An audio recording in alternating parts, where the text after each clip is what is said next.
Oh boy, I touched that button. Here we go. Another pack and chill with Snail. I'm happy to have you guys here.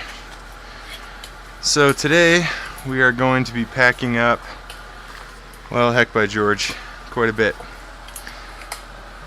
We have got fire going, or chill. Yeah.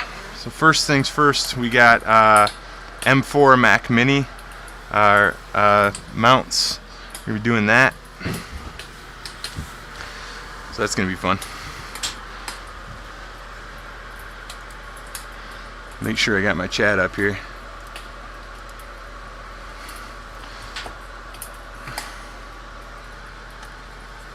One second.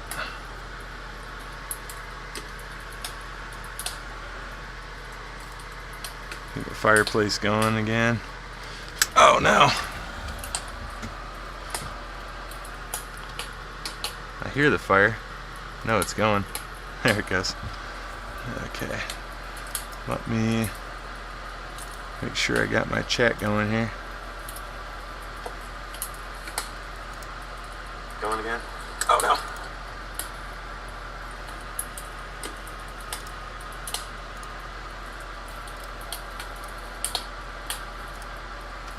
There we go.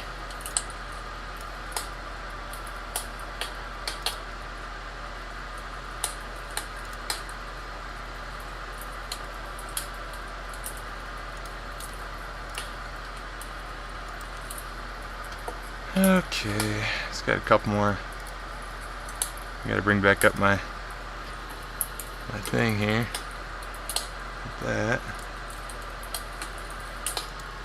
I want that. I want that. That. Rid of that. Rid of that.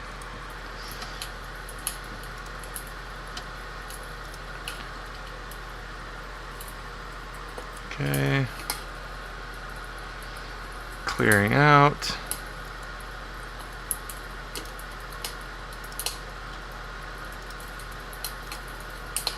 Grab all this. Back to fireplace. There we go.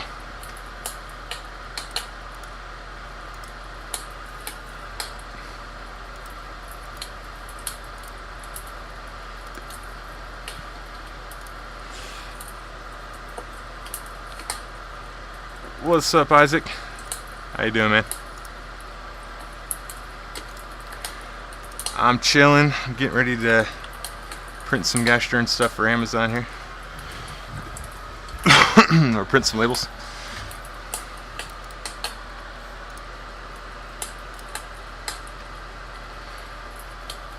First up, we got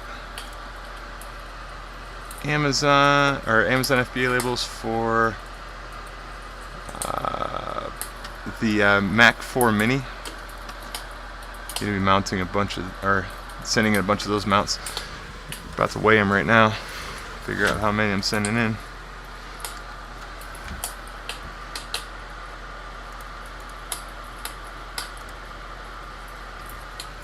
It's ready for your 9 to 5. Nice. Where you work at, man?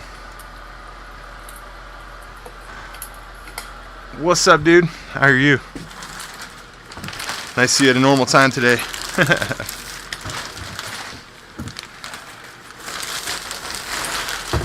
Enjoy the fire.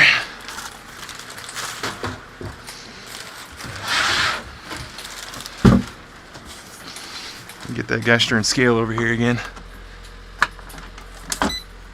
See how many we're going to be sending here.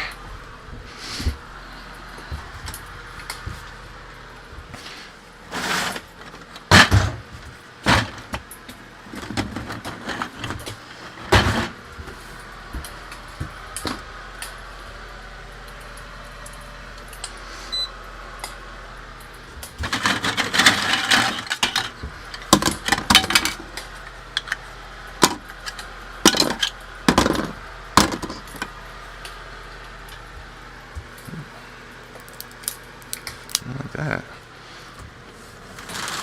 Busted one. Inspect this. 1, 2,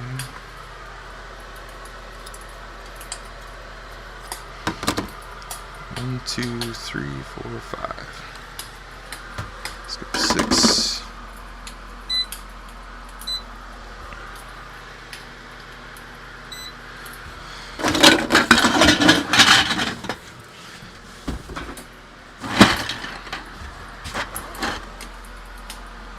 $98. All right. 98 it is.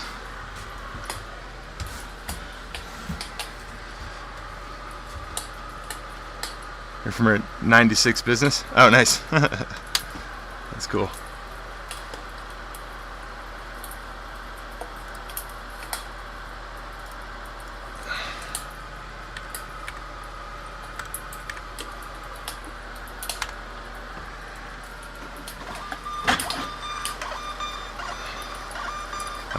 I moved the label machine.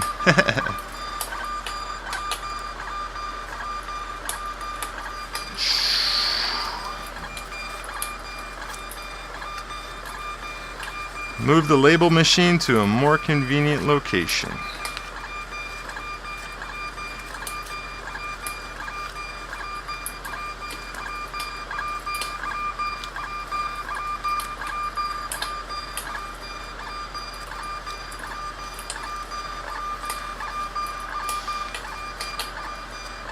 So 98 of these are going in.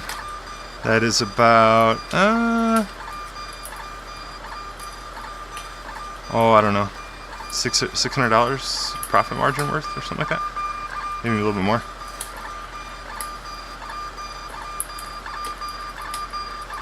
But I expect these to be pretty hot sellers.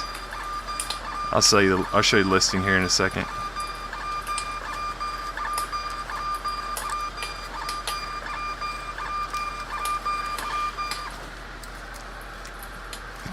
Comparisons, the competitors are selling it for around 20, and I'm coming in at around half that.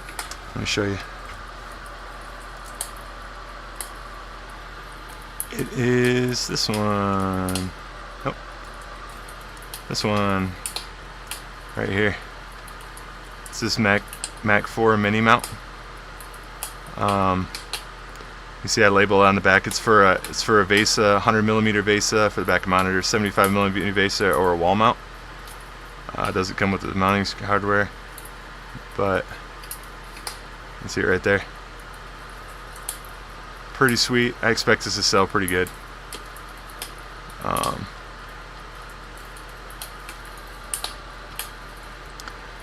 See how it does. We'll see how it does. The electronic repair shop, that's awesome, man. Phew, I could pick your brain for days. Alright, let's see here.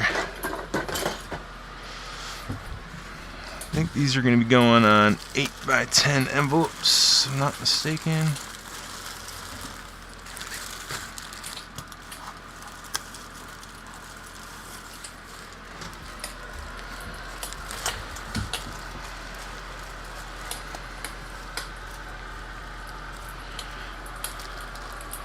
Wall mount master. Well, I don't know if I'd certainly like to think so, but I suppose that's the right response. Yeah,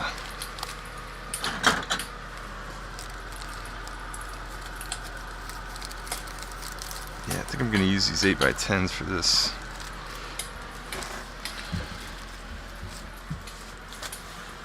Eight by 10s it is.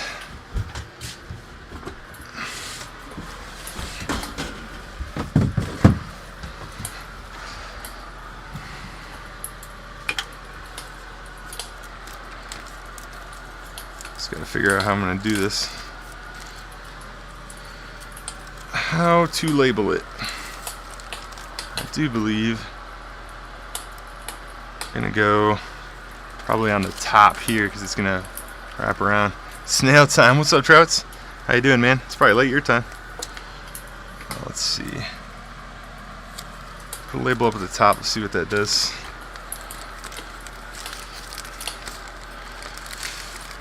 So this baby's gonna go on the bottom, and then let's see if we can wrap it around. see what that does. Yeah, that's a good spot for it. That way you got it labeled, they can read it. You can scan it, they can read it, good to go. Okay, so the labels shall go up at the top.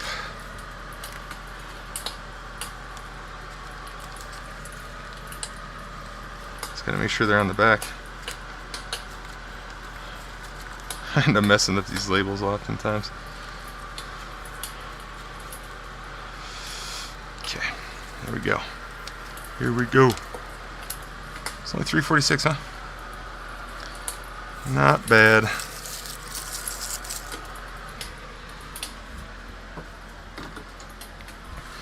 So this is kind of a good time to live stream to catch you during the middle of the day. You retired, Trowitz, or what do you do for fun and money?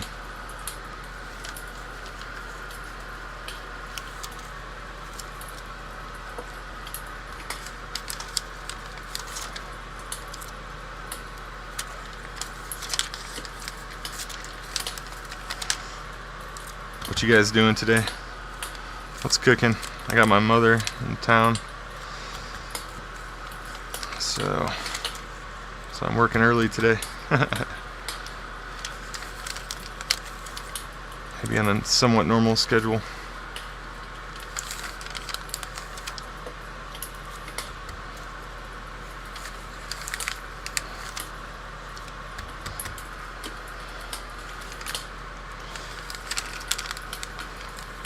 What you been printing? 3D print solutions? Do you print it all in Trowitz? I think you do. Oh, yeah, you do. You're in M3 server.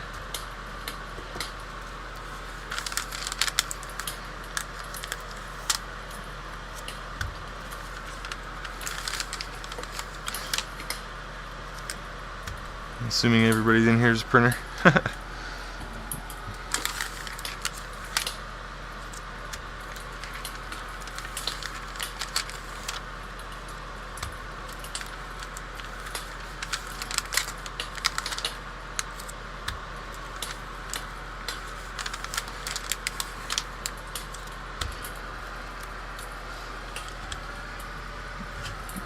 Said you had a customer that came to you yesterday wanting an old woman wearing an apron holding a 2x4. She's about to javelin it. Okay. That's random.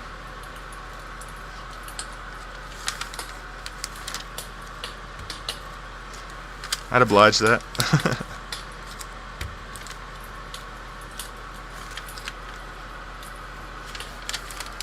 Oh, trophy? Nice, that's cool. Do you use Blender, or what do you use to design?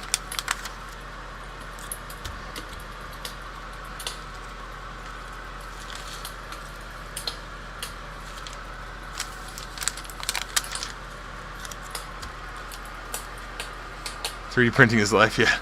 I took some 3D printing musical instruments to my kids' music therapy. Oh, that's cool, man. How'd they like it?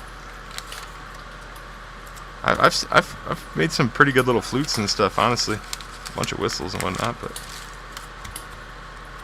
it kind of gets the job done, as far as wind instruments are concerned, anyway. Paid $100, dang. But do you have to do a lot of design work for it? Assuming you do. Shoot, at some point that's going to be a generative AI task, probably before too long.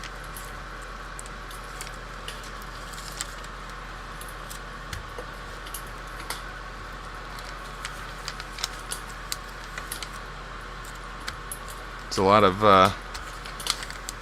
model generators coming out. I don't know for functional stuff if I'd want to mess with it. I'd probably be faster just by doing it in Fusion than trying to describe it to the computer.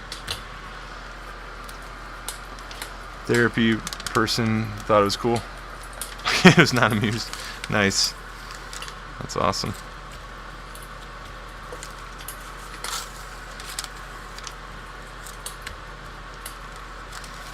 Just picked up a printer for I'm gonna donate it, their A1 Mini for my kids' engineering class. I'm gonna donate it.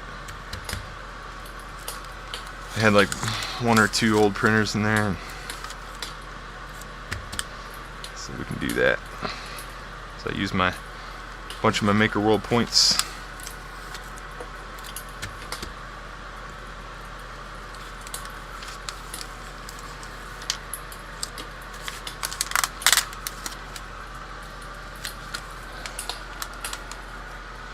And the kids love the printers, man. They get so much done with them.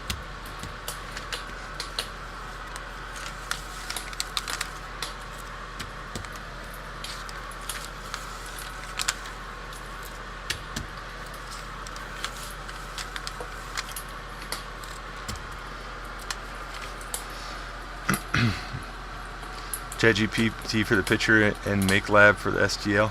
MakerLab? Oh, okay. Does that MakerLab thing do pretty good?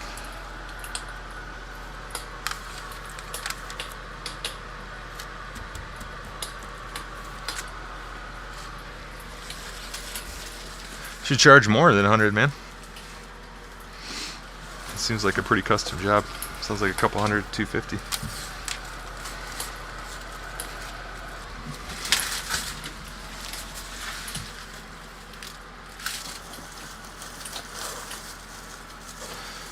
We undersell a lot in the 3D printing community. I noticed that. That is a common problem.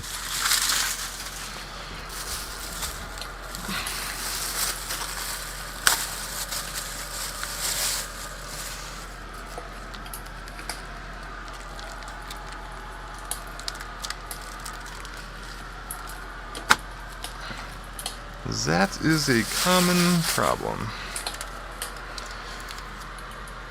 It's super cool though to use the makerworld makerlab thing.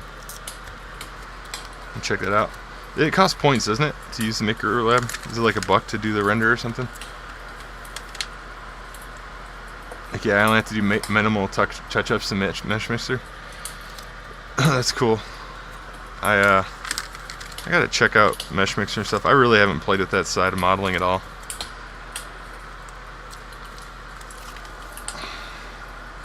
This hasn't been typically something I've been interested in, but I am now. You wouldn't cope with dealing with customers? Well, I don't either. That's why I'm doing Amazon. For sure.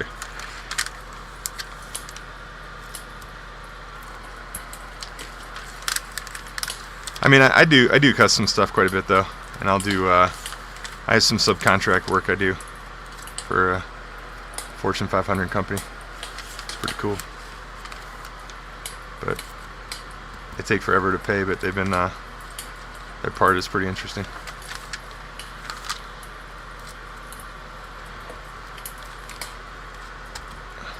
That little thing is, I mean, that's, yeah. It's definitely paid for the printers and stuff. That's for sure. Many times over. But the pay schedule on that takes forever. It takes like 6 months to get paid on those projects. So.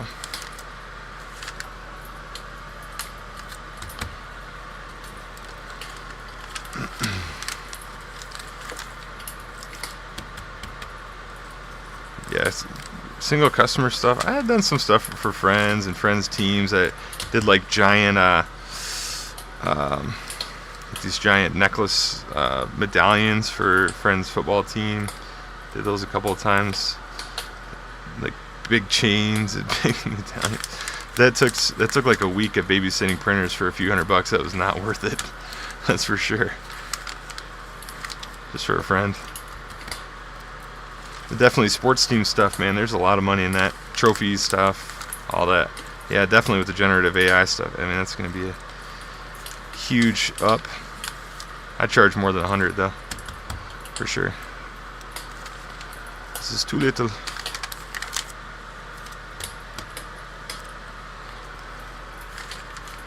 Any time that involves anything that's going to involve custom design work is going to be a couple hundred, I would say. And that's fair. They get to keep the file and everything.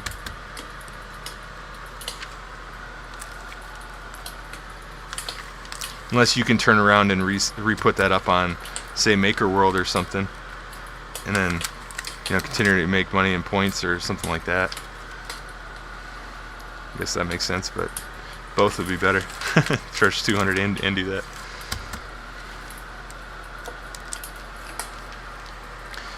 Previous employment, before I got this injury, I was a self-employed joiner and carpenter. Dealing with customers is the worst part. Yeah, for sure. How'd you get hurt?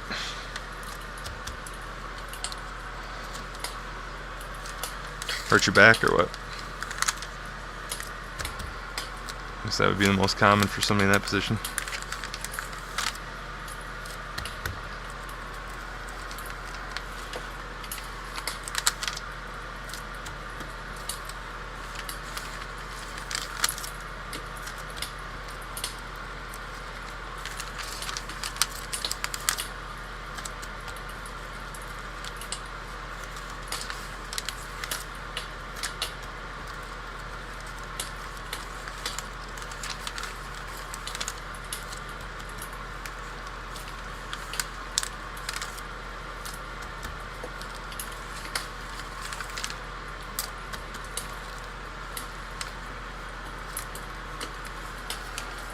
What's up, Mr. Schaefer?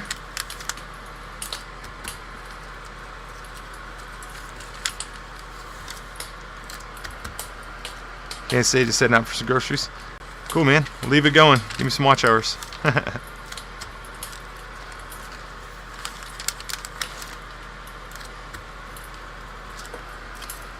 Like the fire. Thanks, man.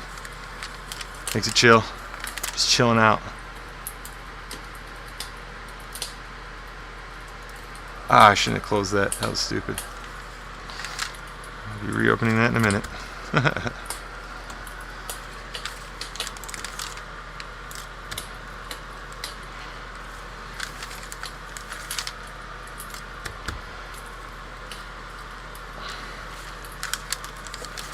Any of you guys got that new Centauri Carbon yet? Kinda interested in that bad boy. $2.99 price point. Woo. Was it $2.99? I think it was $2.99. Something crazy. Something crazy. Pretty enticing at $2.99. I'll tell you that. 10 enclosed printers for $3 grand. Wow. I mean, that's a medium scale business for $3 grand, guys. Basically, in capital equipment anyway. It's nuts.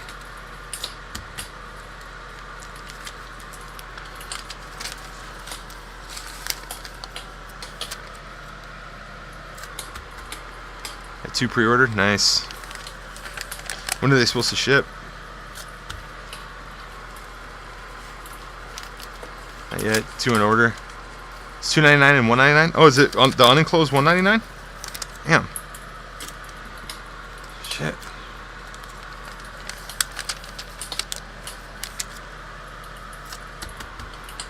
Man, those parts must be getting cheaper in economies of scale for those guys. That's good.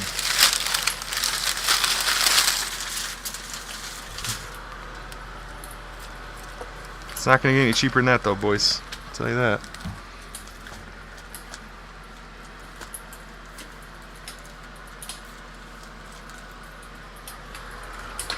Not unless they're nuts. June 30th. Ugh. Okay. So yeah, they're just starting to sell these things. Interesting. It's cool. They went out way ahead, man. Ballsy. I love it. Smart. Smart, smart, smart. I mean, they cut out a whole springtime market for people, man. It's insane. That's gonna be hurting the Core 1 big time. Which doesn't surprise me. You get 6 of those printers for the price of a Core 1. Don't get me started on that.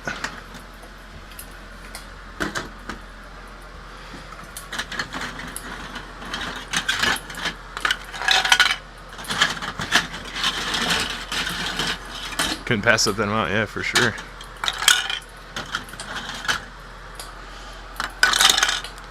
And it's crazy, dude.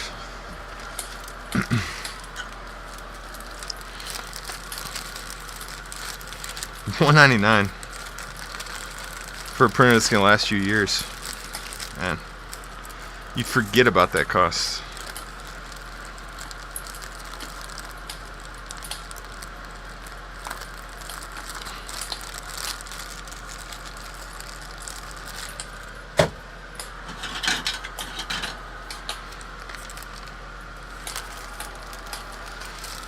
I mean, I can't remember that other one that we were looking at, or that like 420 machine that's coming out pretty soon. It's a good price too.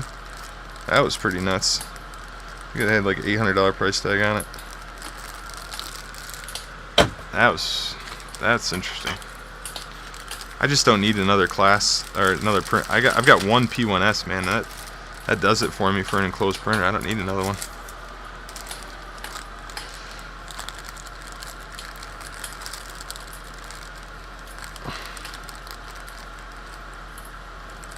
Matter of fact, I probably won't. I might not ever get another enclosed printer. It depends on how this business goes, but if I wanted to do mounts for in cars and stuff like that and start getting into ABS, possibly PETG, but I probably will never mess with PETG. And even if I did do that, I can do it on these open bed slingers. But I like having instant access to the parts, easy to clean it. I don't find the Core XY all that wielding to maintain and stuff like that as a fleet printer. And with the enclosure, I think the P1S is a much harder printer to maintain. It'd be a much harder printer to maintain in the fleet. So that's my reasoning. I like the open design. And two P1Ss. 3D print another 3D print another enclosed 3D printer. Yeah. Well, I mean, yeah, that's the thing too with these A1s. I can print ABS on an A1. I just got to put an enclosure on it. So if I did need to do that, and I got them on the wall, I might at some point make like a snap together, or maybe like a magnetic enclosure that can just seat right on top of them, and then have that dual capability. But I've been thinking about a lot of different stuff. I really think I'm only going to stick with PLA though. PLA for life. So I doubt that's going to be an issue.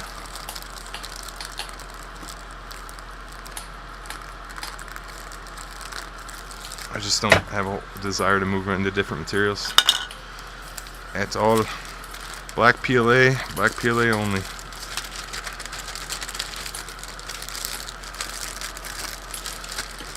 I mean, even adding one color adds such a variant. So it slows down your speed about a ton, man. In a manufacturing environment, if I had to switch those out or something like that, just to fill it in an order or keep that going, or have extra machines set up in that color variant, that's ridiculous. And I mean, 80% of sales are black, typically speaking. I'd much rather add another variant add another product than add another color of one product. And that's more people that they can come in and compete and sell other color stuff and all that. I'm not trying to hog that type of market share where I have all the variants and everything knocked down. Nah. You're an ABS man? Yeah, I like ABS a lot of times. And if I'm doing functional stuff around here, especially for outside or anything in the cars, El Paso, it's a must-have for ABS. But I do have PLA. I have PLA in the car,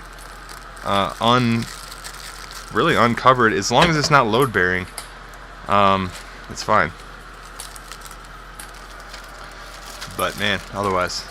Your workhorse is X1 Carbon? Yeah, cool. I like the design and ease of maintenance. Yeah, me too, man. That's where I'm at. And then on a fleet, you know, you got 100 machines. That's what I need. You know, I probably will make 100 machines my goal. I'll and then from there, once I reach the point of 100 machines and I still can't keep up, I'll start to dramatically increase pricing. That's probably what I'm gonna end up doing. You know, we're talking about 2 years down the road though, so way off of that. Maybe not 2, maybe a year and a half.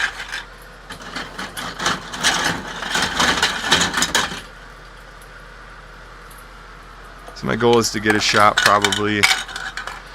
Well, I want to do 200,000 net out of here before I get a shop out of my shed. Then I'll end up looking for a shop. Somewhere between 4,000 and 6,000 square feet is what I'm thinking. Probably. It depends. I might not need something that big though. I might be able to get away with like 3,000.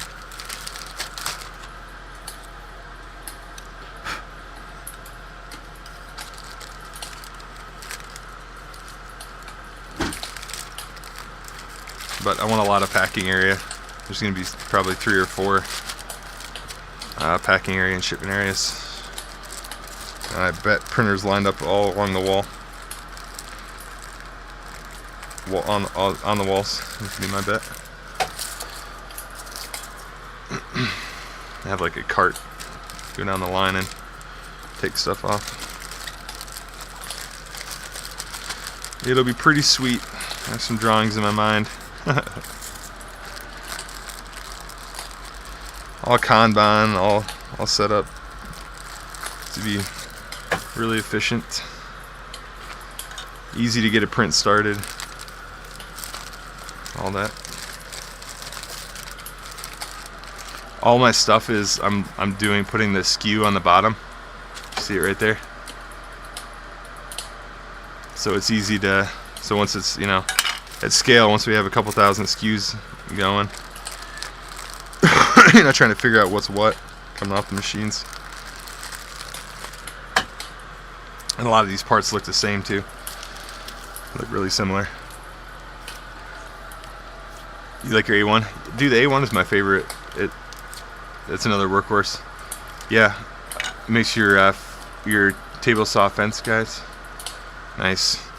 Yeah, the A1 that's probably gonna be the farm printer, man. It's probably gonna be the farm printer. A1 Mini. I like it a lot. I like it a lot as a farm printer. I can see it as a farm printer for sure. But I like the bigger build area. I don't know that I'm gonna be doing a whole lot of automation. And I don't really need to with the full-size A1. I'd have staff in the shop anyway, pulling them off. So I don't think automation is going to be a primary driver, probably. But so, if that's the case, then I really like the A1 bed space, and I like, especially having them on the wall. I like having it doesn't take up much more wall room. You know, it's pretty much the same footprint.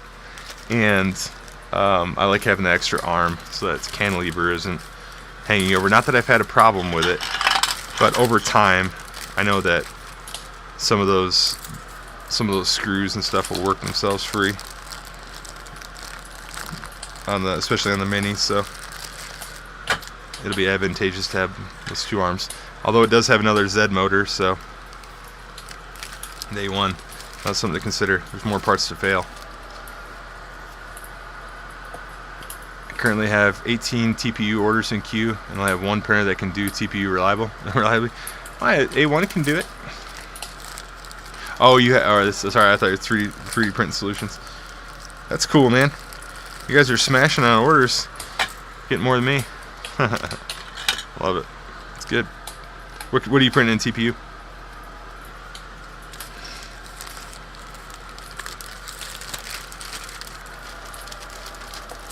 You sure it takes 1 to 4 days? Dang. Jeez. That's crazy town.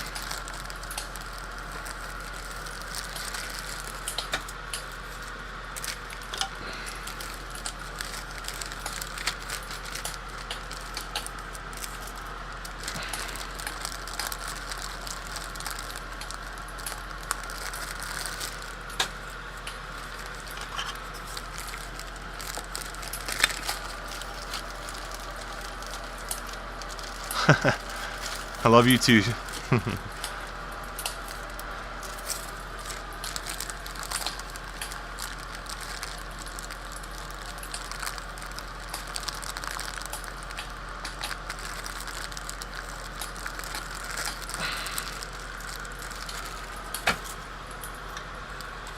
Yeah, TPU is a fantastic material, man. Really great. I made some dental blocks with it, and I gave them to my wife's a dental hygienist, and I gave them to her dentist, and he's used them a lot. They're really good. Because the other ones are like 20 bucks a piece, bro. You make them TPU for 50 cents. And that's, I think it's the same material. It's sterilizable. And they're sterilizers, so it's worked out really good.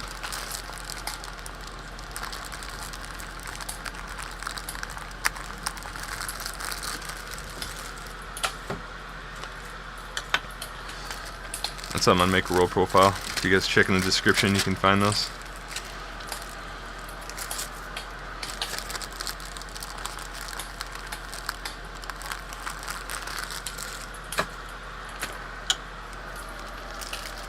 Snail is the master. Dude, that's so funny. I've started to adopt that though. I don't think people are into the inside joke. I put like Master Snail and stuff. This is so funny, but I realized that people aren't probably in the inside, so they're like, this guy has got an ego about the size of a freaking freight train. It's funny. Oh, action figure heads? In TPU? That's a great idea. Dude, I used to chew on those things as a kid, so that's perfect.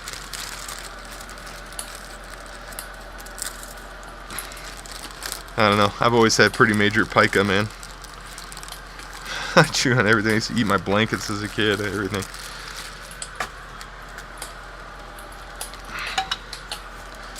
Speaking of,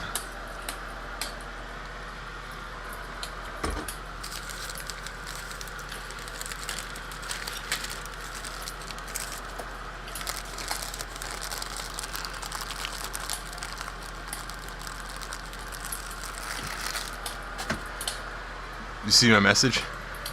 Let me see. Breaks through the wall. I heard a fireplace. What's up, Ninja? Nice. I didn't see it. It breaks through the wall. Give me some ninja ghosts. Give me the ghost, that ninja smoke thing. Maybe Shredder Snail instead. Nice. That's probably honestly, it's probably a better nickname for me. Man, gosh darn. I won't go into my tales of pica, but suffice to say, it's been a lifelong thing.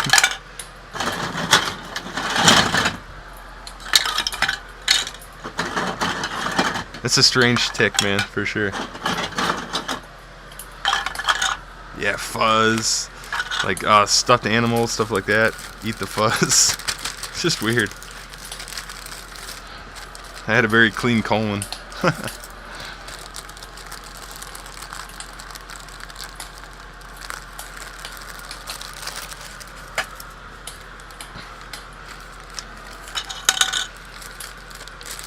My mom's here in town. That's some of her favorite story to tell about me as a kid eating my blankets.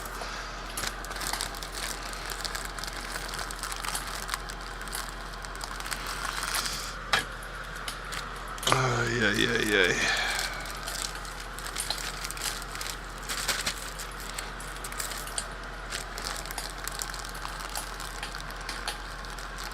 What you printing, Schaefer? What you printing on?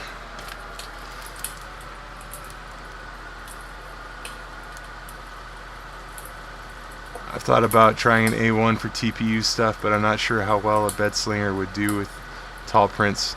Supports, it can do pretty good. You know what? It depends, man. Sometimes I gotta model stuff for the bed slinger or orient it, especially now that it's on the wall. You know, a lot of times I'll shift stuff around to be printed kind of vertically,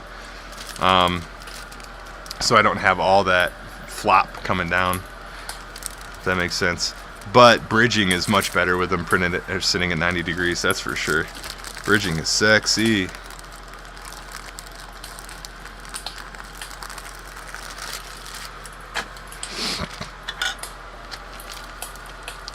Later, Shay. Thanks, man. I can make these things look like expressions. That's cool. That's awesome. Yeah, I like those little... They're not... What are those called? They're, when you make the text character pics. I forgot. ASCII?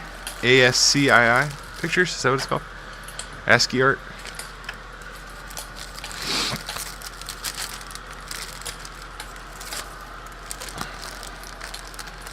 Those used to be pretty sweet back in the day. Do some legendary ASCII art. Now ChatGPT will do it.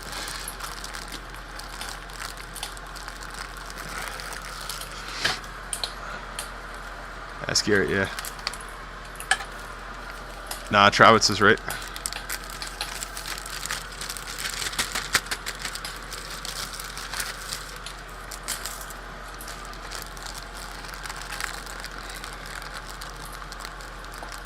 What's the weather like over there in Scotland, man? It's been starting to warm up here. A little bit cold in the mornings, but I don't know what it is right now inside. Should have a thermometer. Wait outside.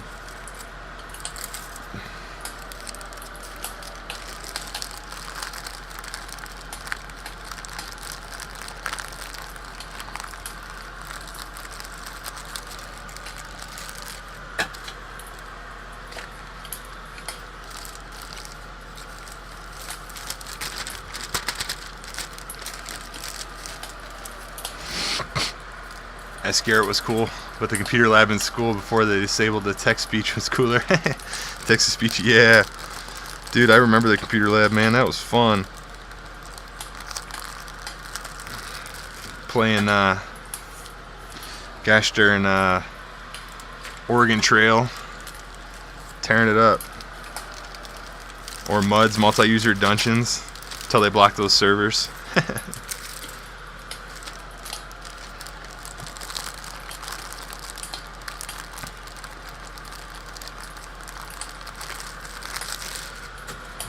That we had dang, what were the games were out at the time? There were oh gosh darn, Fallout was big, original. There's a bunch of games that were kind of popular all at that time. The classics like Oregon Trail and stuff, you can't get away from that. That was fun. Your son has cholera. Well, shit.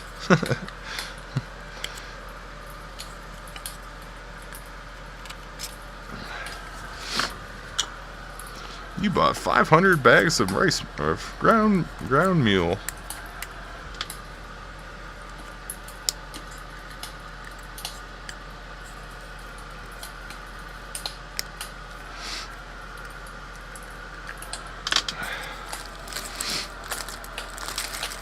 What's so cool is some of these felt, or like on a couple of the beds there must be a fingerprint or something, and they a couple of them fell off, but they still kept they re-picked up printing up at the top and actually kind of made it work.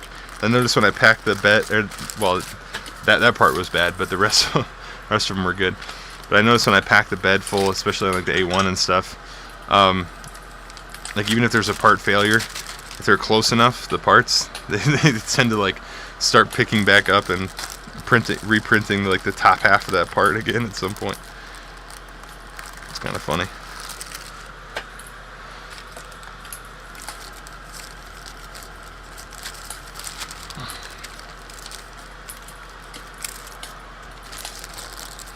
But man, with these cool tack plates, very low failure rate.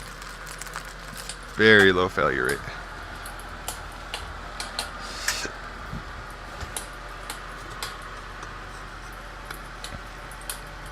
$71, nice. Frosty mornings are nice.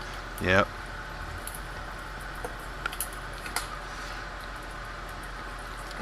pin printers making pictures with. Oh yeah, dot matrix stuff. Yeah. We didn't get to play actual games. Do you remember games like Drag Racer V2? I think I do remember that game. Yeah. Was it an Atari game?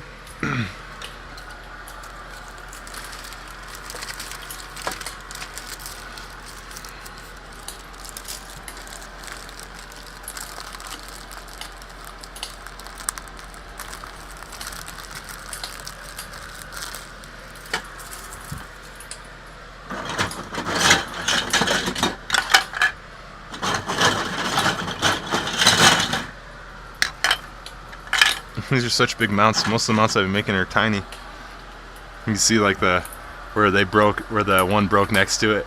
Kind of left strings going into this one, but no problem.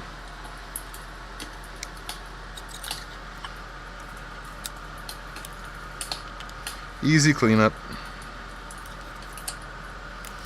Man, I'm liking this no supports by default though.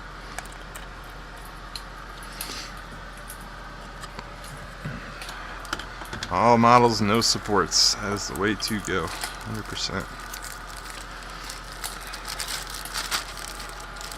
Gotta dial in the settings just a little bit, getting a little bit of stringing, but nothing. Just a little wispy stuff. I don't even worry about knocking that off, to be honest.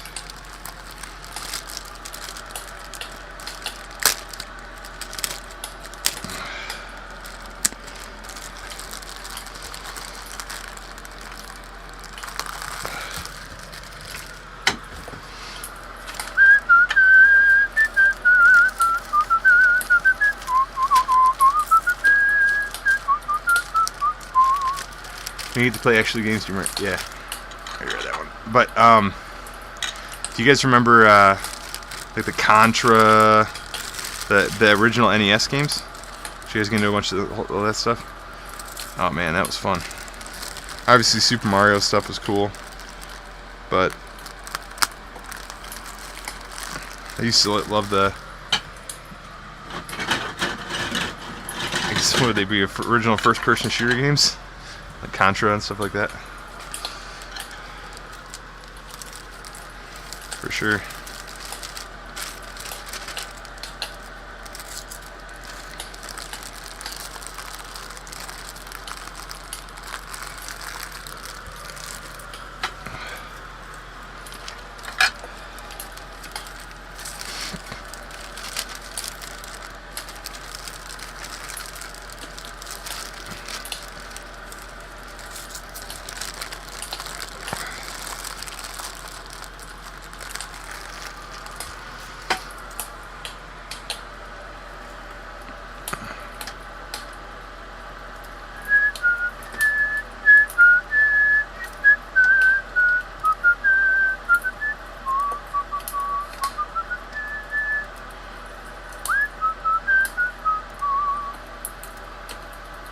Link to the game? Oh, nice.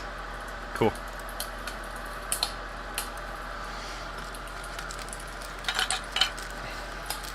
I love that you can just get download an emulator now and download like every game in history. It's crazy.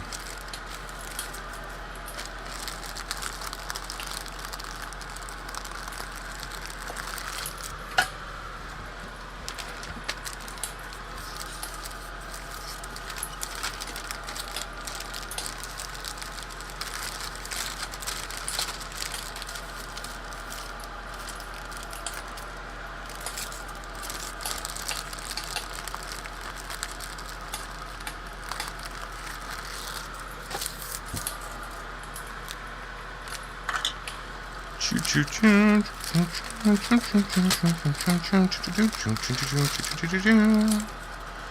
think we're like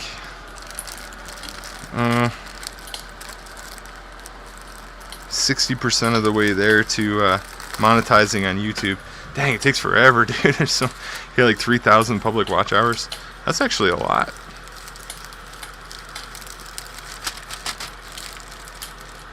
Doesn't seem like that many, but it's a lot.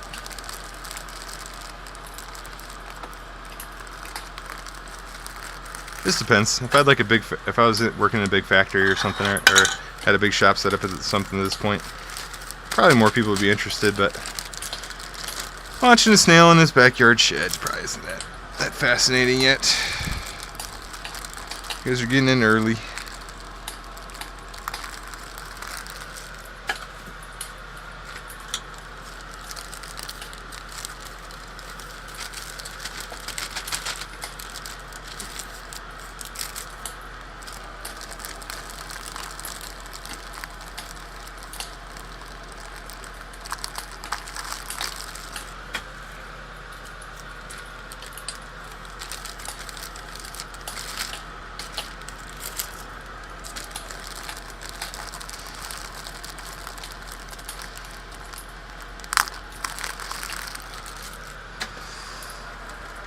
Got some sock puppet YouTube accounts. How do you? Get him in here. Get him in here. Oh, it's Joker. Is that a Joker? It is a Joker. Nice.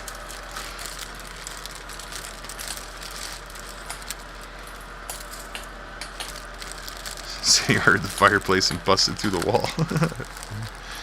That's funny. The Kool-Aid man. What was the Kool-Aid man's catch line again? I forgot. Is it? Oh yeah! No, is that it? Or is that Randy Man? Or is that Randy Savage? It's time to do Slim Jim. Oh yeah! Yeah, that's Macho Man. But what did the Kool-Aid guy say? I know Travis is a Kool-Aid fan.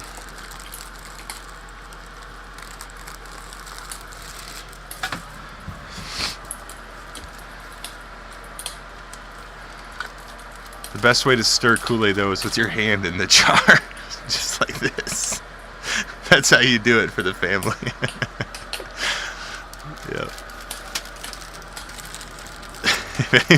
You guys know what movie that's from? It was so funny, man. Just cut over to her, like, stirring the family's Kool-Aid. Oh man. That was really funny.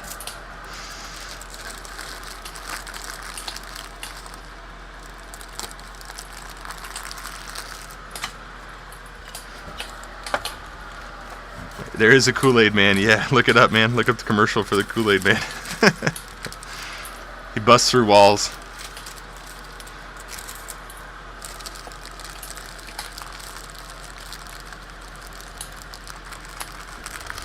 Well, matter of fact, I can look it up.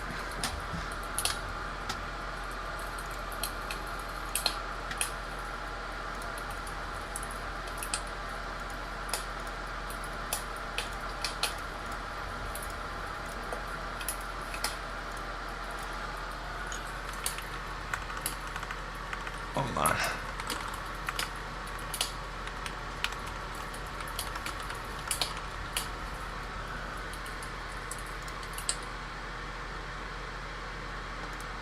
$1984.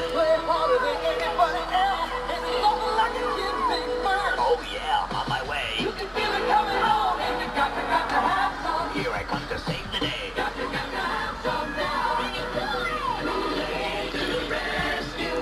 The weather is big and so I see refreshing and bright. Yeah. You got to have some more. All right. It's Kool-Aid to the rescue. The one more kid. Kool-Aid brand soft drink mix for a kid's big thirst.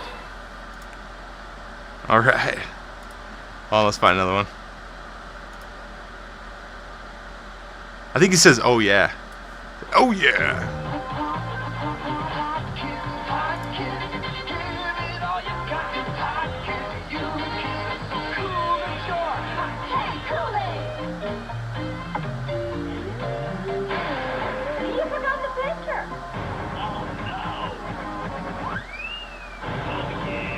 Oh yeah. There it is. Oh yeah.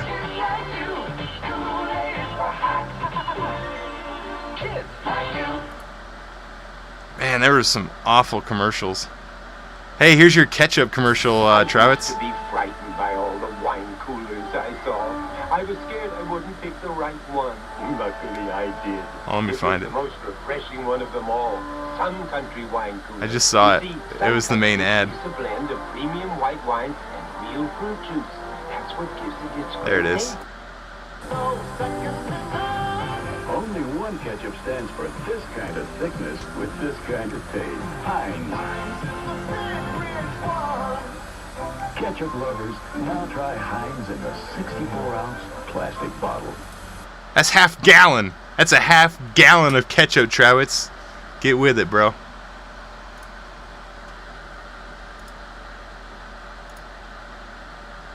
That Scottish man in the chat doesn't know anything about ketchup. Calls it tomato sauce.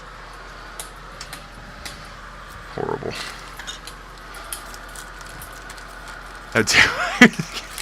Hey, in the 90s, man, that was it. That's all we had. Sounds like he smoked too many cigarettes. He did. Hey, kids, you want some Kool-Aid? Oh, yeah.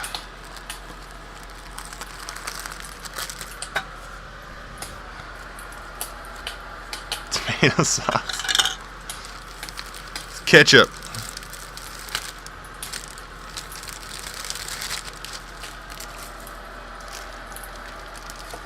Oh, yeah, smash that like button. Schaefer's right. What am I thinking? Smash that like button. Everybody la-di-da-di. I'm checking right now. I'm going to look. I'm going to look. I'm going to make sure people are hitting it. Let me see.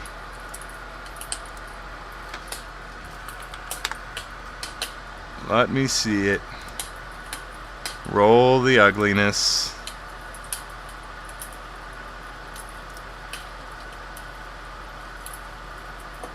We only got 2 thumbs up in here. No. We got 5 people watching, 2 thumbs up. We're wrong. We're wrong, people. I'm watching the thumb right now. I'm gonna go catatonic until there's more thumbs.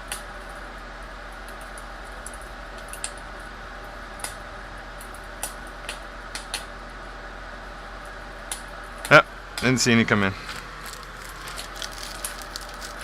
Drink that ketchup right out of the bottle in one go. Heck yeah, man, it's half a gallon. You can drink a quart right away.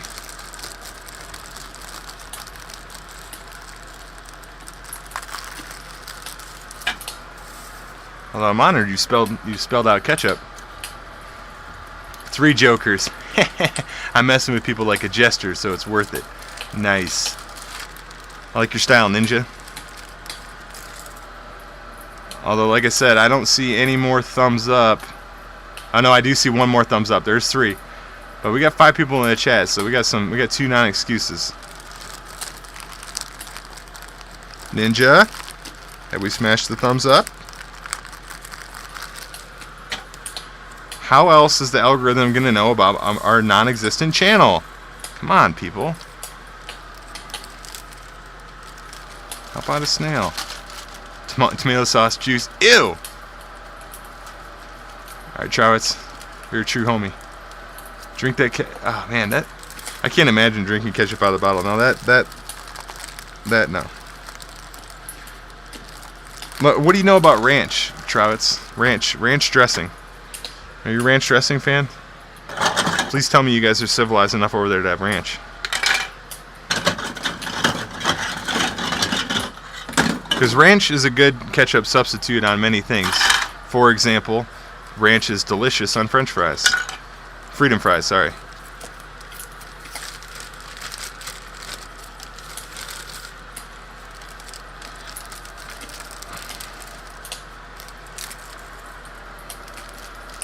See you later. See you, man.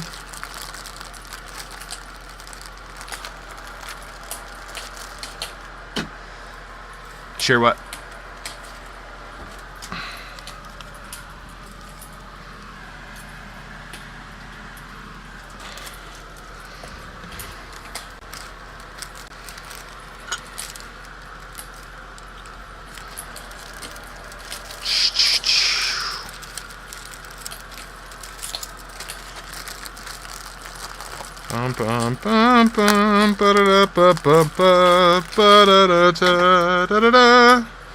What's that from? The jalapeno ranch. Dude, you know what? I've never had jalapeno ranch. I should, shouldn't I? I chugged an entire barbecue sauce bottle once. Worst dare ever. Yeah, bro, that's ballsy. Colin will pay for that.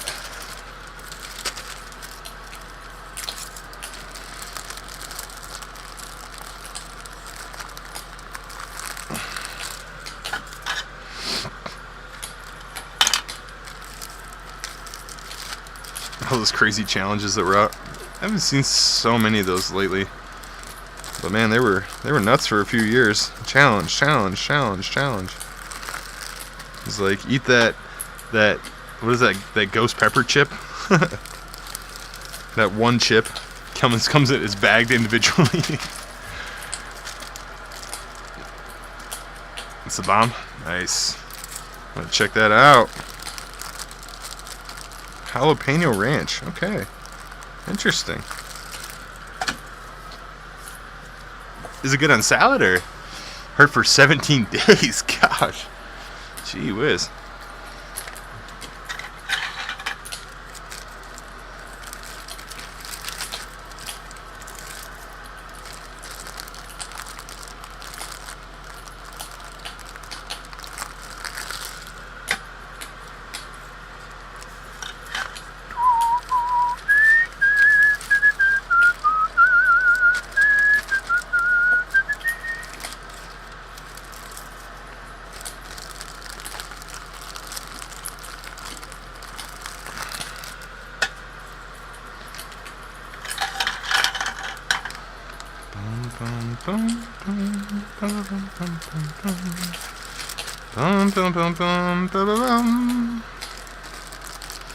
And I hum that all the time. Back to the Future theme song. Everything. Hamburgers, huh? Nice. I'll check that out. Ranches. Oh, so good. And they just killed it with that, you know, with ranch. Like, just straight up smashed. World star level smash.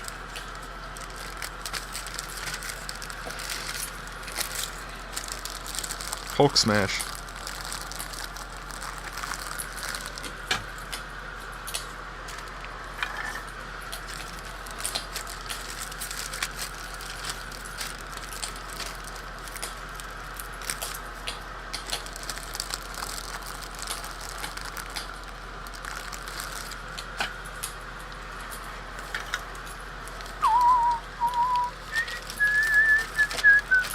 We got about 25 left. 3/4 of the way through here. Through this one particular. And then I've got several others. It's gonna be a long live today, I imagine. Hoping so anyway. Oh, fries, nice. Yeah, I really like ranch on fries, I'll tell you. And over in Germany, a lot of times they'll put mayo on fries, and that's really good too, to be honest with you. You wouldn't think so, but it is.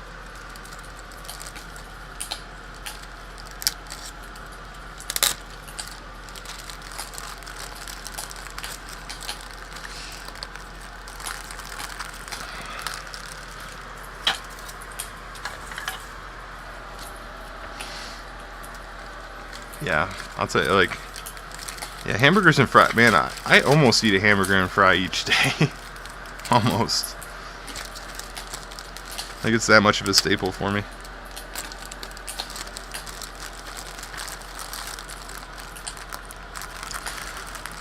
I alternate between that and Mexican food daily, pretty much.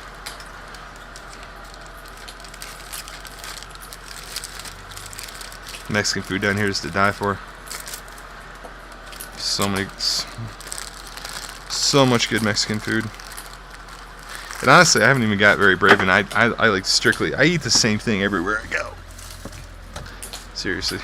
I do not have a broad palate, or I'm that adventurous when it comes to food. So I'll get the same, you know, carne asada, you know, steak tacos everywhere I go, or brisket tacos, shredded. barbacoa sometimes, but don't chug barbecue sauce. To speak from experience, is not fun. Yeah, don't worry, I'm not going to do it. I am not going to do it. You do not need to worry about that, Ninja.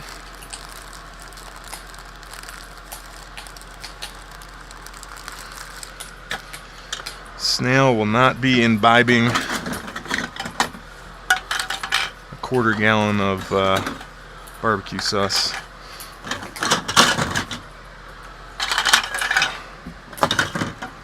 Fairly sure I can speak on that with authority. Fairly sure. Not gonna happen.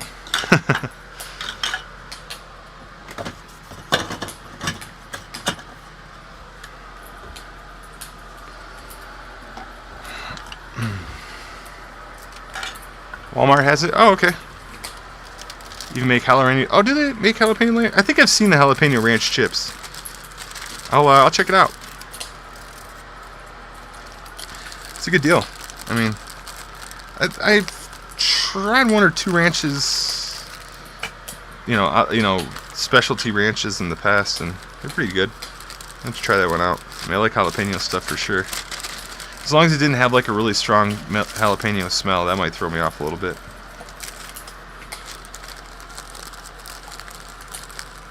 I'm definitely a extra jalapeno guy for my movie nachos, though.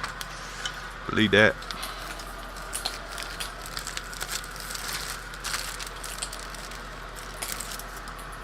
What movies you guys into? You guys seen any good ones recently? I'm in the movies in about a month. I'm gonna go back and check out, see what's up.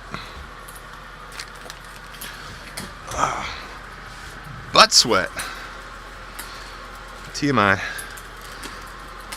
Some add mustard. Oh. To fries? I haven't really ever added mustard to fries that I can think of. If I'd like that very much. I like chili cheese fries.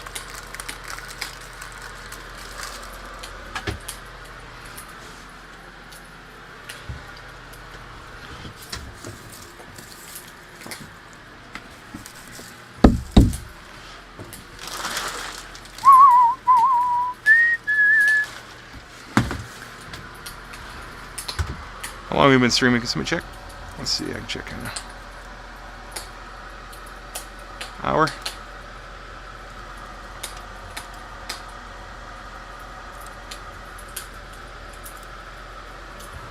I thought I loved Mexican food until I moved down here. Man, I really love Mexican food now. Yeah, buddy.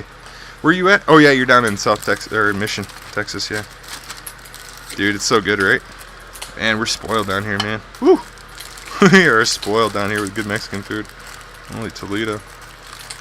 That was the same way. I thought I liked it up north. I'm from Michigan originally. But nah, bro. No. Different class. I mean, honestly, there is some good Mexican food place up north. Mexican food places up north, and I like. I tend to prefer Tex-Mex as opposed to normal Mexican food. Although I do like original Mexican food, like street tacos, original Mexican tacos. Go down to Tijuana. Go down to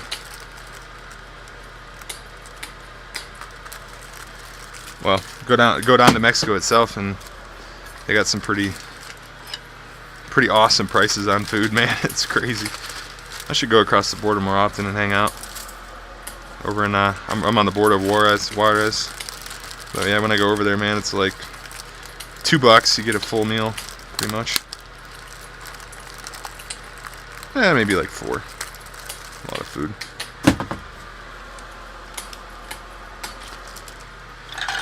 Yeah, I'm a major fan.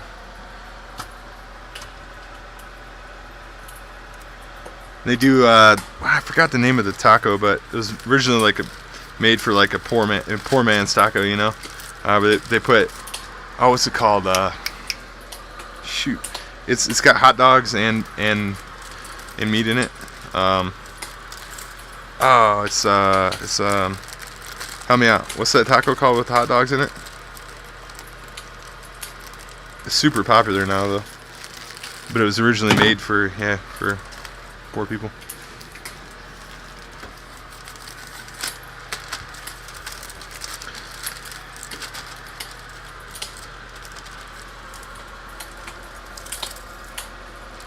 No fry sauce of mayo and ketchup. Had some mustard. Oh, okay. Like a honey mustard type thing, kind of thing. Or you get the honey mustard from.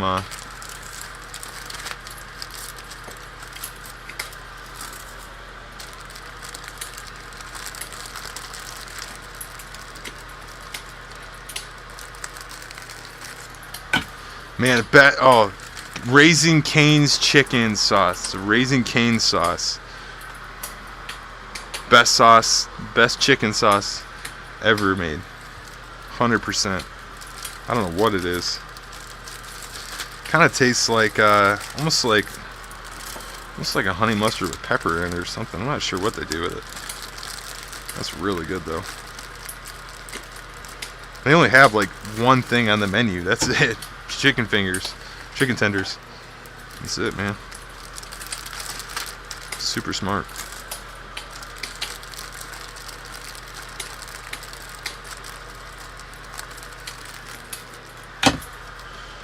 All right. Huh. That counted wrong for some reason. Short, several.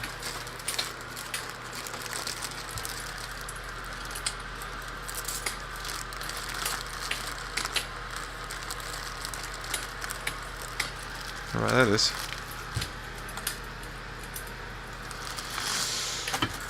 Okay, no problem. We can make more bags.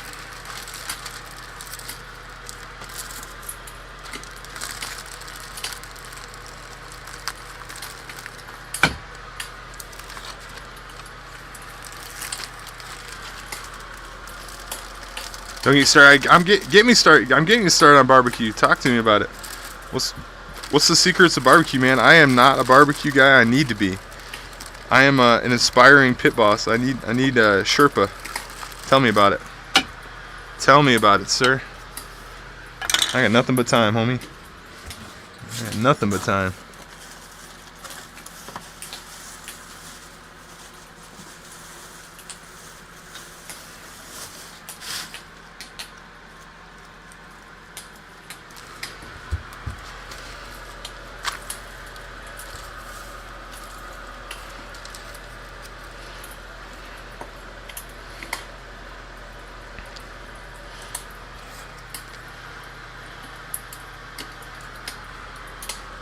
Taco dog. No, it's a name for the meat. It's like you'd say asada, or you'd say barbacoa. Barbacoa? It might be barbacoa. It might be barbacoa. No, that's barbacoa's barbecue.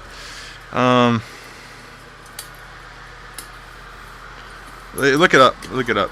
It's like hot dog and meat taco. It's extremely popular though. Extremely popular.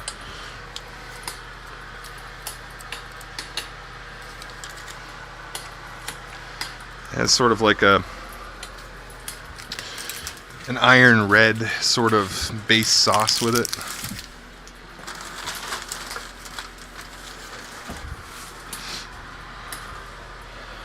Alright, I need another 5 labels, so we actually ended up with 105.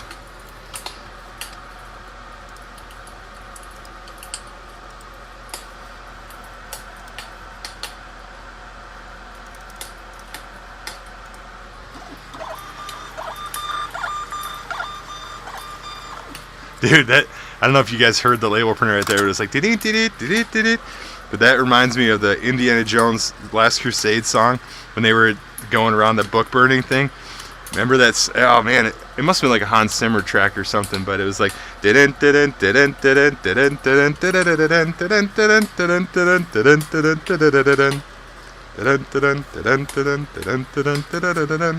what is that song?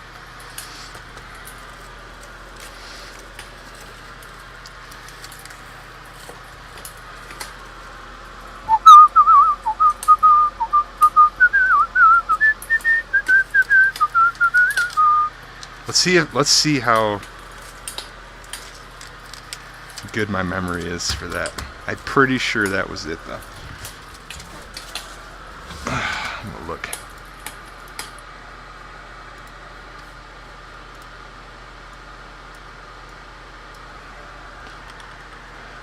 Stupid Bluetooth keyboard takes a minute to recognize. Jones.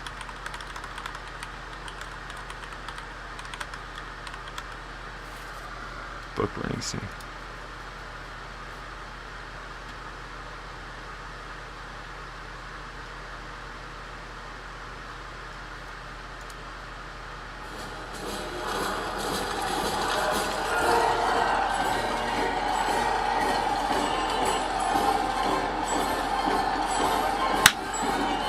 I remembered it. I shouldn't be doing that with the book burning in the background and the Nazi flags over there go like this. Yeah, okay. YouTube algorithm. I'm not in with this. Just the background music. I'm just happy I actually remembered that. That's crazy. Man, you see, that's the power of jingles. It can lock into your brain for so many years later. That's nuts, bro. Man, my mic has been way too hot, guys. You guys have been tolerating this way too loud a mic. Barbacoa is the chief of the cow. Cheek of the cow. Okay, yeah.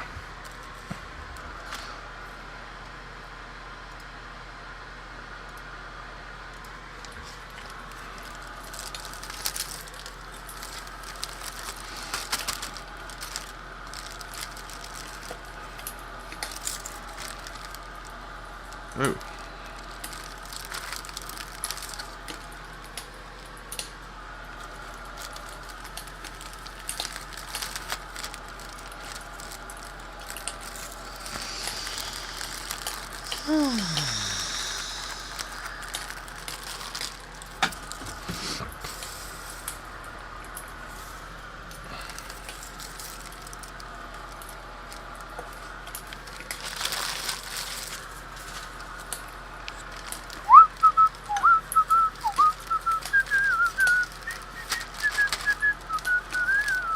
It's so sick to have that cheery music marching around a book burning.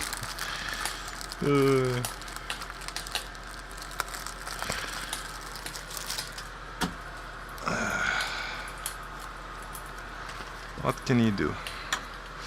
What can you do, huh?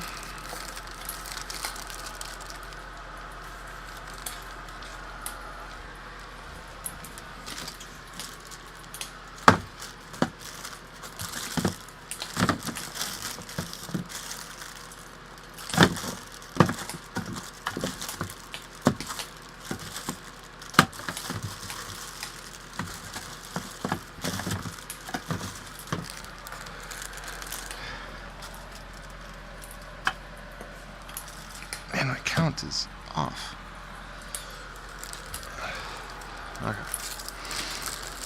Okay. I'll figure it out here in a second.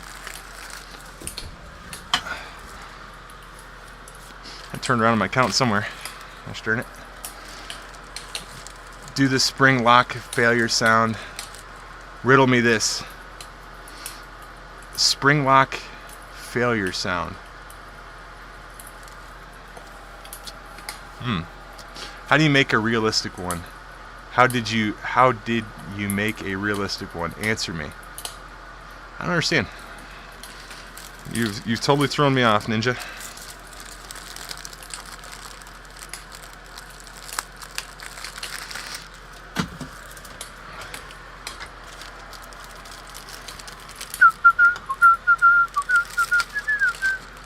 Yeah, barbacoa is pretty good. Pretty good stuff.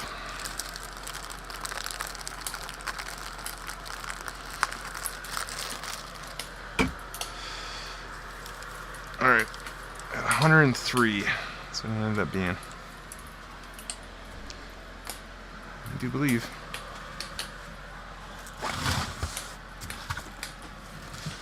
Although I'm going to count them one last time.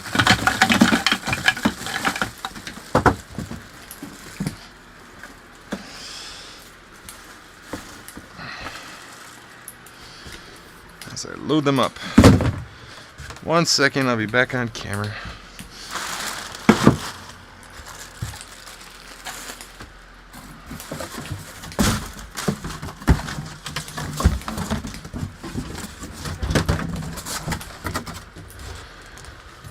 Okay.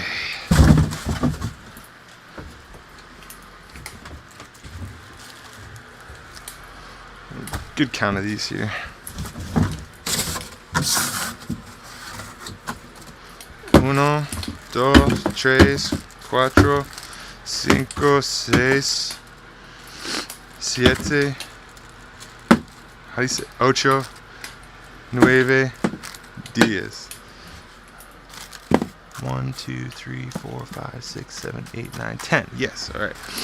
11, 12, 13, 14, 15, 16, 17, 18, 19, 20, 21, 22, 23, 24, 25, 26, 27, 8, 9, 30.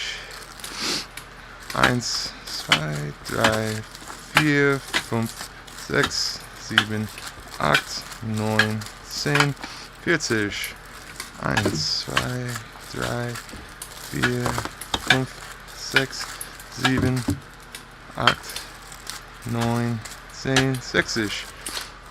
1, 2, 3, 4, 5, 6, 7, 8, 9, 70. 1, 2, 3, 4, 5, 6, 7, 8, 9, 90. Or 80. Ja. 1, 2, 3, 4,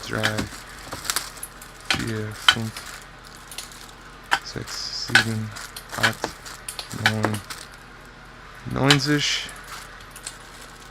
1, 2, 3, 4, 5, 6, 7, 8, 9, 10. I must have missed 10 of them. Okay.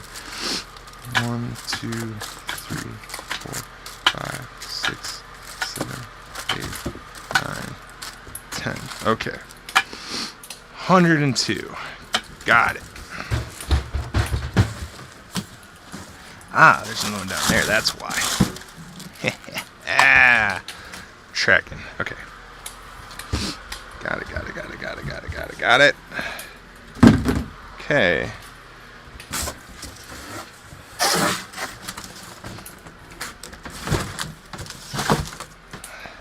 So far, so good. I'm sorry, but for it to be realistic, it needs to happen with another person. Are they still making those death traps? I don't know what you're talking about. I have no idea what you're talking about, dude. Ninja. In German, Snail. Schnecke. That's how you say German, or snail in German. Schnecke. Ich bin Schnecke. Hallo, meine Damen und Herren. I love doing those Schnecke episodes. If you haven't seen my shorts with Schnecke, I have the German measurer. Hallo, meine Damen und Herren. Ich bin Schnecke. Kaiserin Merkel hat nicht geschickt. Empress Merkel.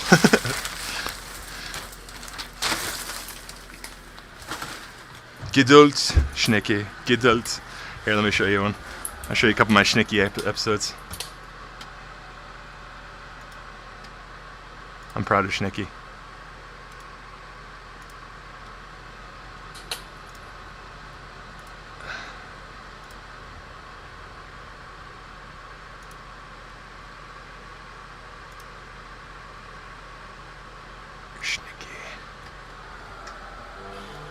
Was bedeutet das? Ich hab keine Ahnung. That's my daughter. Hold on. I think my daughter is there. Was bedeutet das? Ich hab keine Ahnung.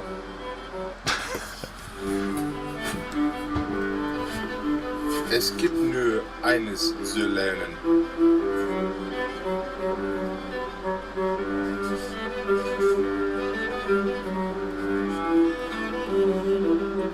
Messen ist Leben. Alles muss nochmal gemessen werden. Alles.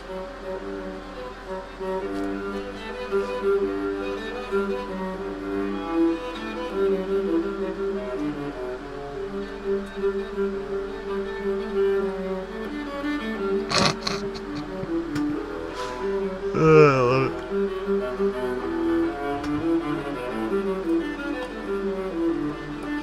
He's always relieved when he measures something.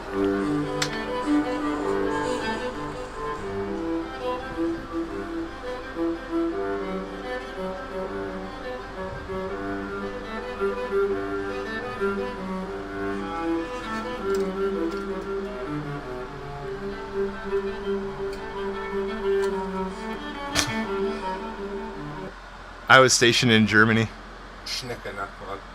Ich bin wieder da.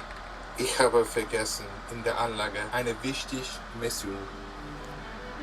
But it's mostly Google Translate helping me out on this.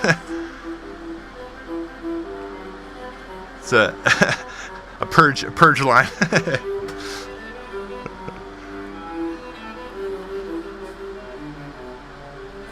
He's a spy, yeah. I'm a spy for. He's a German measuring spy sent from Empress Merkel to ruin the United States by remeasuring everything. Hallo? This is the first episode. Damen und Herren. Mein Name ist Schnecke. Ich bin ein Deutscher, der gekommen ist, Dinge zu messen. If it's all the same, I will now switch to English. The American imperial system I find to be disturbing at best. American manufacturing is at an all-time low. People are making things in sheds and barns, and with the animals.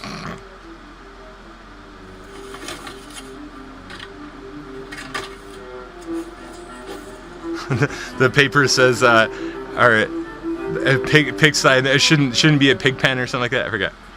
Look at this mess. Just look at it. It makes my German heart cry.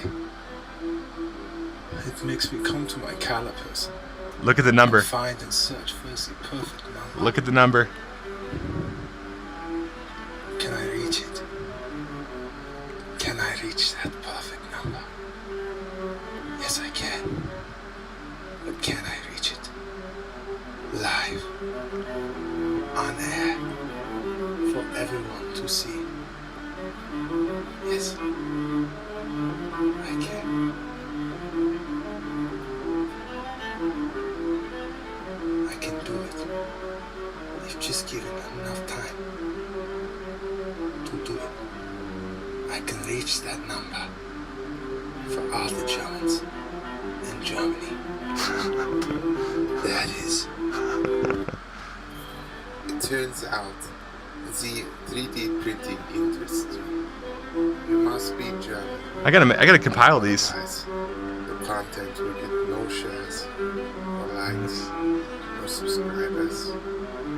You see nothing.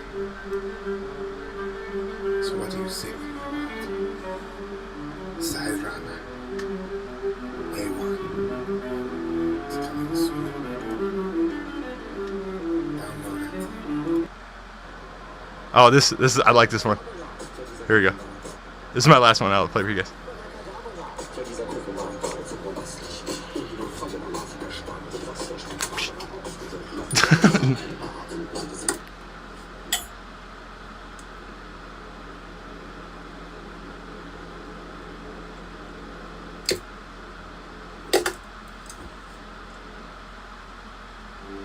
Mein Meister. Durch irgendeine Magie. Schuhe sind nur 2 mm breit. Geduld, Schnecke, Geduld. Danke.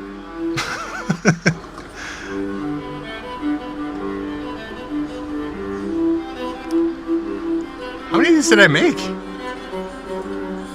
Alright, I'll make some more. They get pretty good views. They get like 500 views. There's, I don't know. Guten Morgen, meine Herren und Damen. Mein Name ist Schnecke. Meine Mission, wann Kaiserin Merkel ist, alles noch einmal zu messen. Alright. I love it.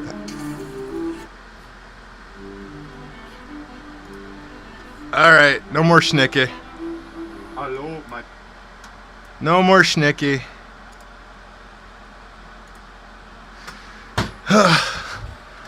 Look from a German sparkle party. Nah, yeah. Just look for, let's see. I don't even know how to find it. Alright. No more Schnicke. Schnicke's dead to me. Auf Wiedersehen, Herr Schnicke. Auf Wiedersehen. Raus! Raus! Alright. Alright, gentlemen. We got a couple other items here this morning. We got ourselves... Oh! Fire isn't placing going. I'm sorry about that. There we go. Excuse me. Absolut nicht. Das ist verrückt. Komplett, total, krass. Ich kann da nicht gehen. Alright, here we go. Here we go. We got ourselves some stuff here.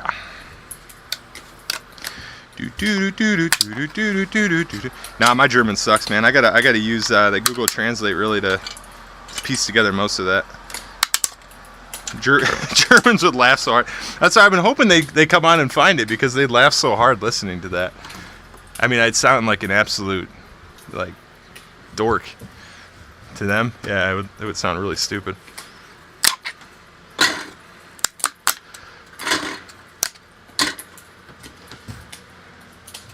Alright, let's see.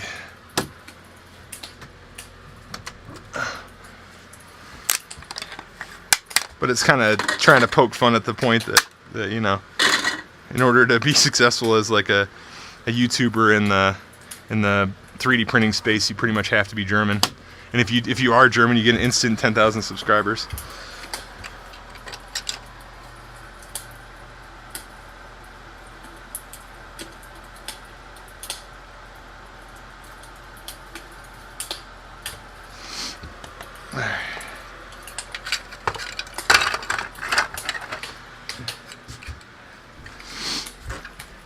Okay.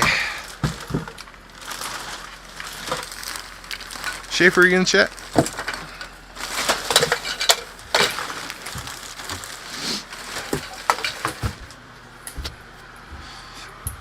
I found an easily printed them selling 1,000 units a month on Amazon, and it's 23. Printed what? What are we talking about? They sent him here to convert us away from freedom units. Exactly.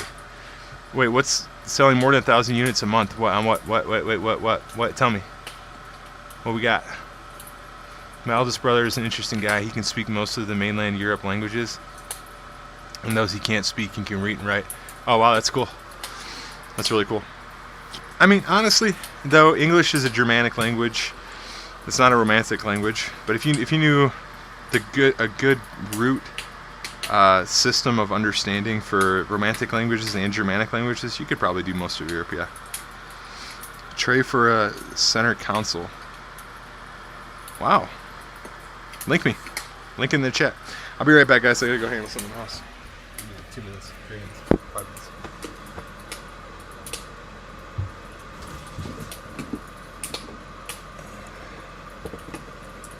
minutes. BRB.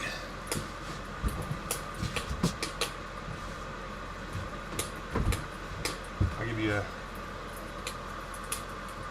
big fire where I'm gone. Ooh.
Oh.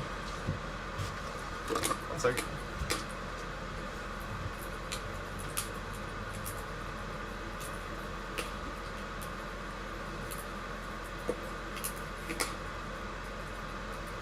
Why can't we be friends? Why can't we be friends?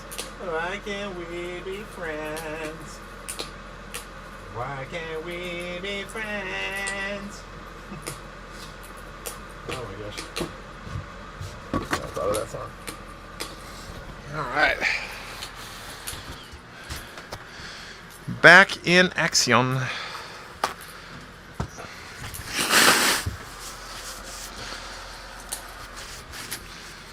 Bump. Okay, first things first here. Let's handle the BH25. Oh crap, I forgot about those. Shoot. Did I mix them? Oh no, I didn't mix them. Okay. Whew. Scared me for a second. Thought I made a boo-boo.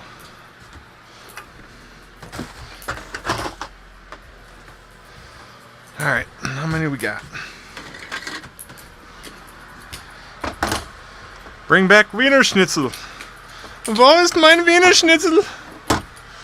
Wiener Schnitzel, wo bist du?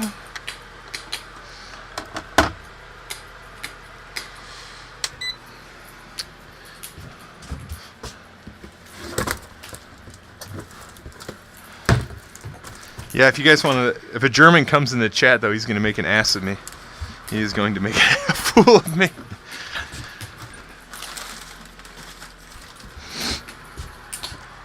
Okay.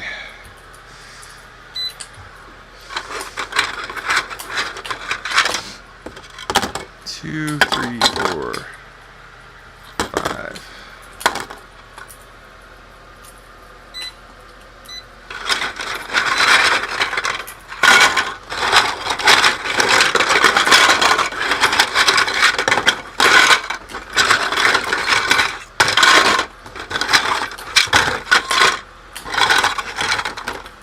Hey, see you, peace, man. 3D printer shops, solutions there. I didn't see that, man. See you later. We got 60, 59 pieces. Easy one. Easy one.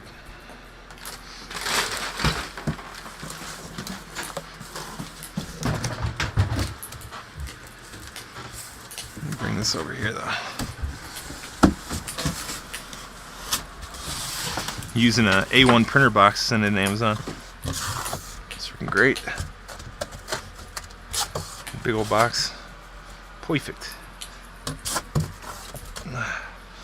Okay.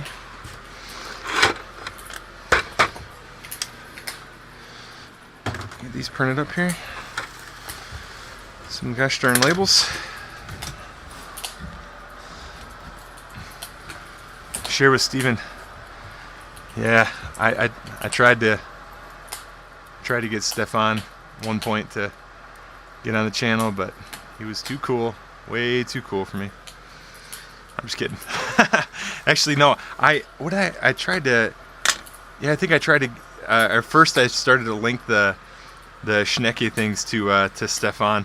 I was like backlinking him on on YouTube. He probably thought it was pretty weird, so I stopped. Alright. Printing out some labels here. I gotta log back in.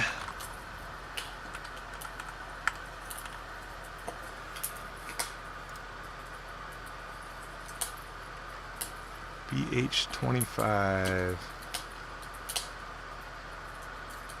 These are the letter things. Ooh, let me write down before I forget.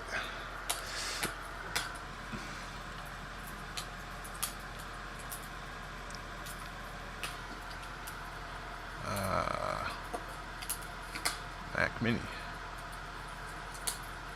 59.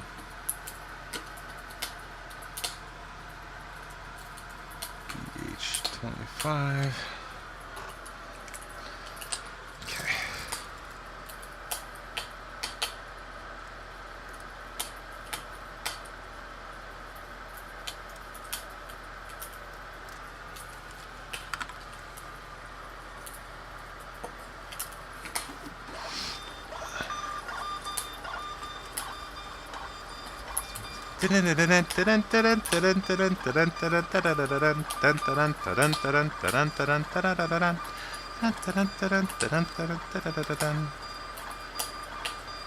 It does sound like it's got that same beat. It's crazy.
Printing noises, the machine spirit sounds pleased. Yeah, exactly.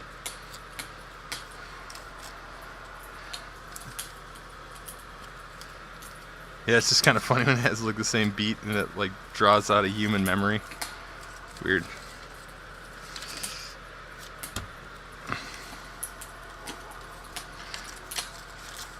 Ah, darn it. I always do this though. I'll put like one.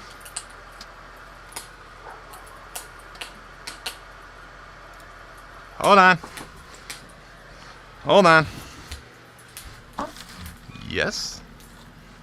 Magda had sent me a text saying that I can make dinner. Okay. Is that right? I'm live streaming. Wait, yeah, come on. I'm live streaming. Oh, I'm sorry. Yeah. What's up? Are you good though? Do you want to make dinner? Yeah, I'm supposed to tell you. Oh, okay. I'll probably be done in like 2 hours. Okay. Yeah. All right. We'll get some lunch too. Okay. Okay. Love you. Okay.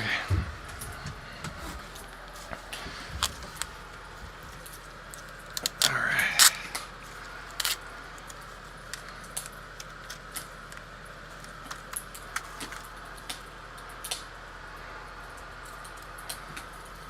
Let's see here.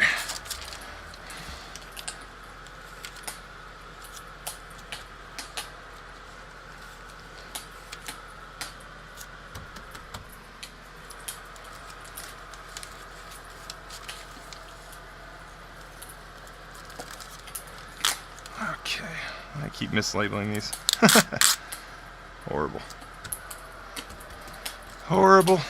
All right. No, that's my mom. Not Mrs. Snail. Mrs. Snail is at work. My mom's in town for the week. She hasn't seen the snail shack yet. She came in last night. I told her I have to clean up a little bit.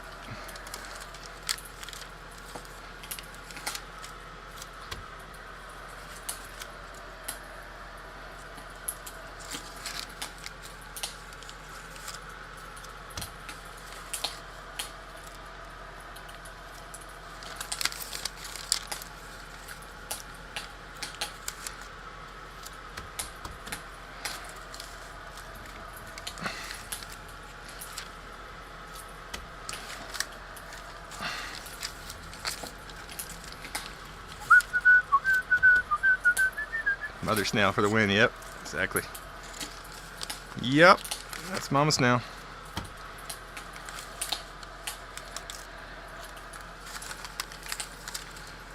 She's a good mamba.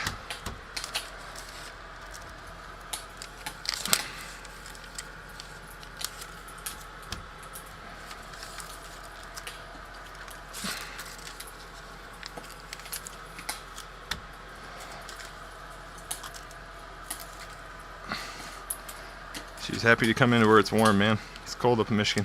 That's for sure. She's happy to be where it's warm.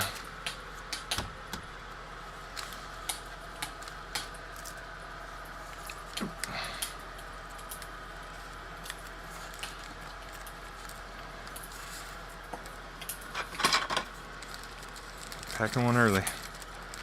So I lost my sticky. There we go.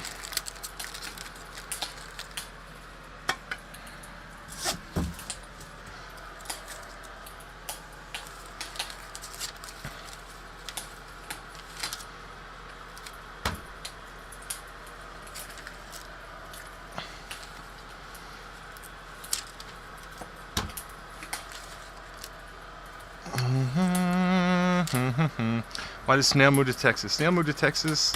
It was his last duty station in the Army in El Paso at Fort Bliss. I got out in 2012 and I stuck around. I got here in 2008. But that's what stuck me in El Paso. I'd probably move back to Michigan. Given the opportunity, or at least I would have in the past, but now I'm pretty set on here. Rain today, making a mess of snow and ice. Ew. Yeah, that slush and that dreary, nasty thaw. That's the worst time in Michigan, man. Or up north, really. But in Michigan, for sure, there's like 3 months of thaw, and it's just gross. Depressing. A lot of suicides in that time. Sorry. A lot of what's YouTube safe to say? A lot of what does it say? I forgot I put it on YouTube.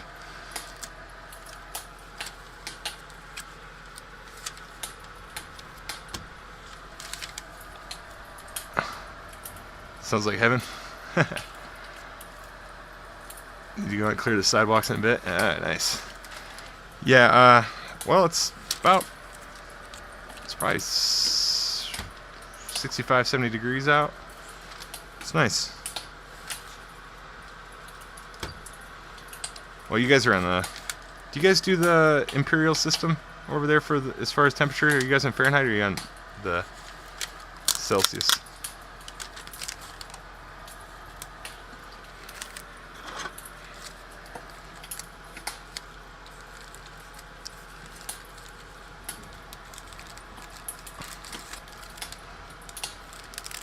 How does that work? I mean, because be on the Great Britain would be on. They wouldn't be on. They'd be on mile, wouldn't they? Or imperial system, I believe.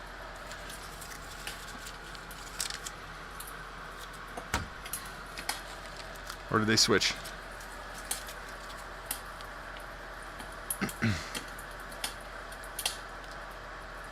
Life endings, yeah. I can't remember. There's some term that people are using on YouTube that I can't remember.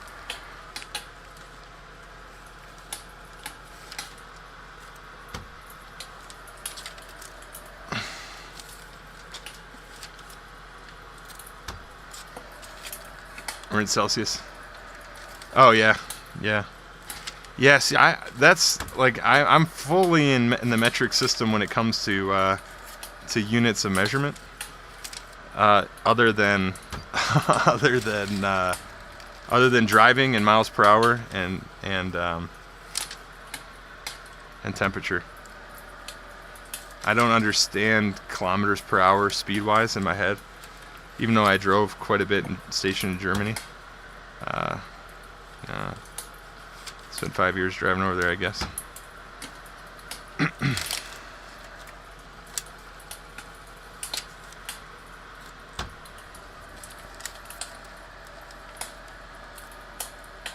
That was pretty wild, driving on the Autobahn. I miss German roads quite a bit.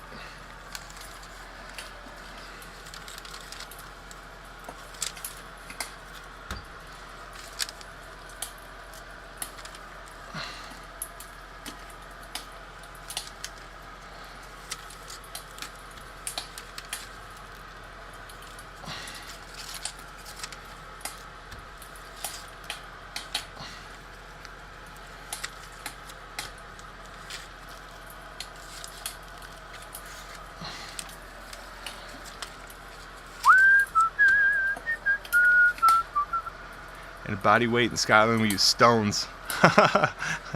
That's wild. Well, remember on Braveheart, they were throwing the stones.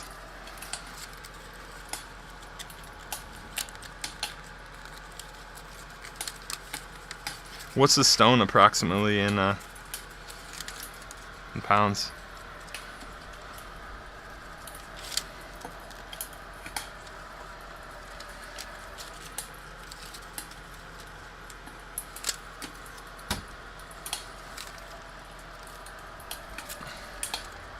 £219. You're a little guy. 210.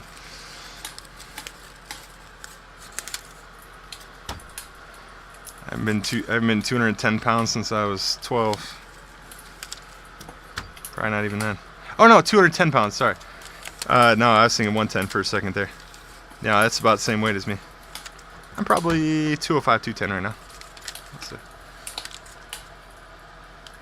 was thinking 110.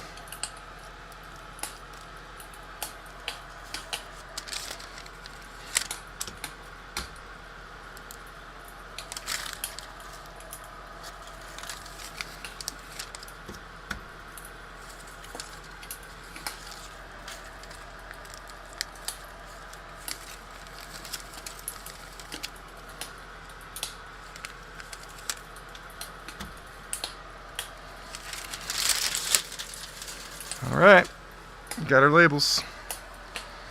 Got our labels, boys. We're packaging. We is packaging.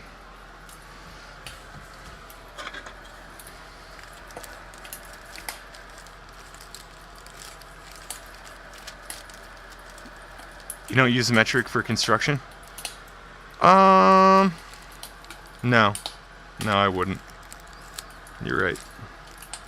Just because everything, all the materials and stuff I'd buy would be in standard. So yeah, I wouldn't. You're right about that.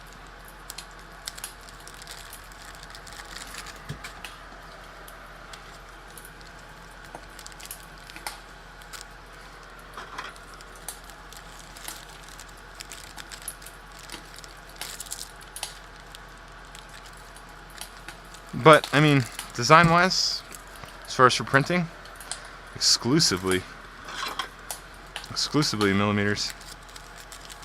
Really. But see, then again, if I was gonna design for infusion for post-processing around here, as far as metal work or bending or even machining or anything like that, I'd probably have to do it in standard. Just for the machinists. Although, yeah, they'd be more used to using standard around here, for sure. And for machining. Which is strange, because even machining, everything's better in metric. But standard is still really popular.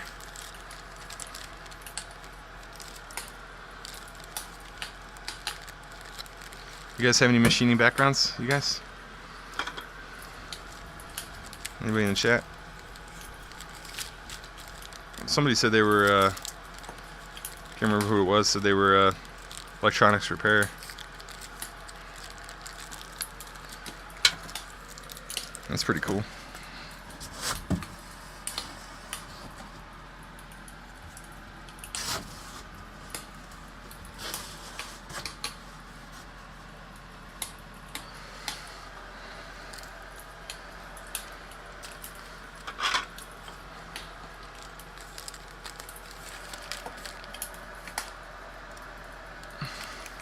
Call them 2x4s? Yeah. We use some metric for construction in the UK, but we still call 4x2, the name is certain numbers, yeah.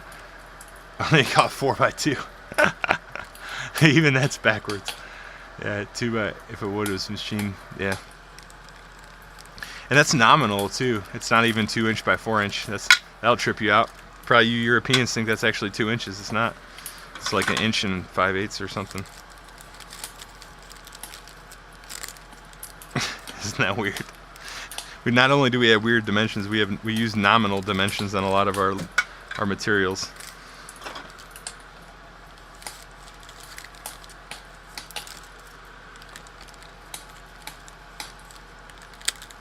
So yeah, we're fairly confusing when it comes to our measurement system.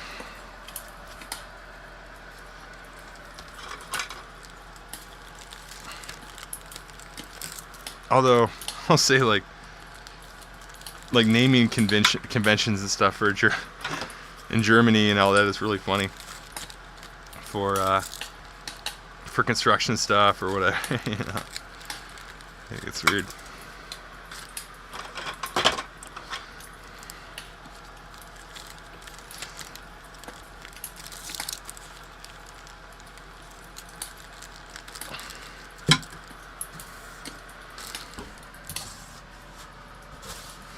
It's so hot in here. I gotta turn off the heater. What am I thinking? Let's smoke myself out. Psychologically, I got that fire going, so it's making me feel warmer.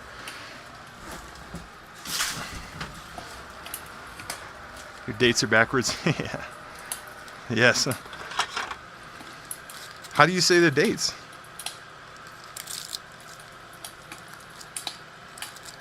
Did you say month, day, year? Nah, yours are, yeah. At least we still speak the same language. That's saying something.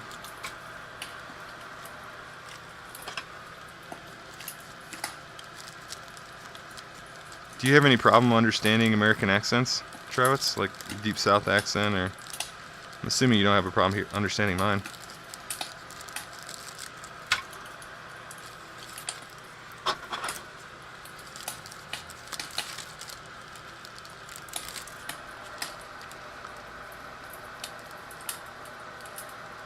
Monday? Oh. You got a Jeter on, I don't know. I'm just fighting words. That's fine. Yep. It'd be fun to visit Scotland sometime, though. My stepdad's family is all Scots.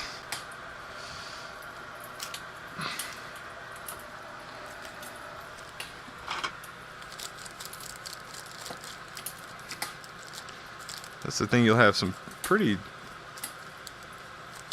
clear bloodlines going back to Great Britain from families here that have maintained a lot of that somewhat.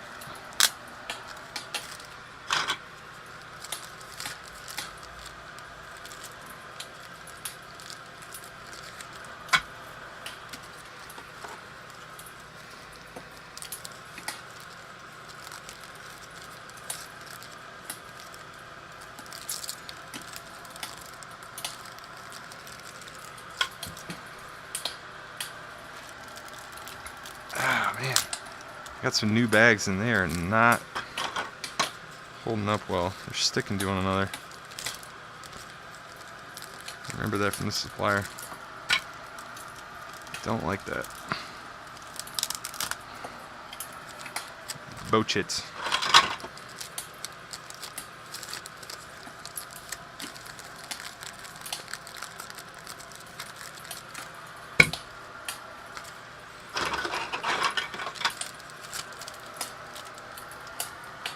Daughter got engaged in Scotland. Her hubby was in the U.S.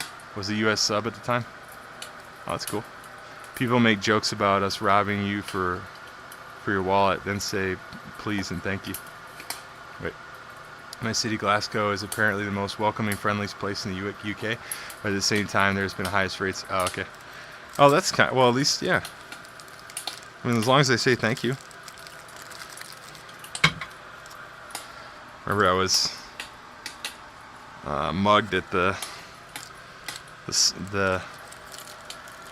what do they call it? Sacré-Cœur in on a high school trip to Paris. The Church of the Sacré-Cœur, Sacred Heart. Dude stood next to me, and two guys stood next to me, and one of them was like, "Hey, I got a knife." It's like, okay.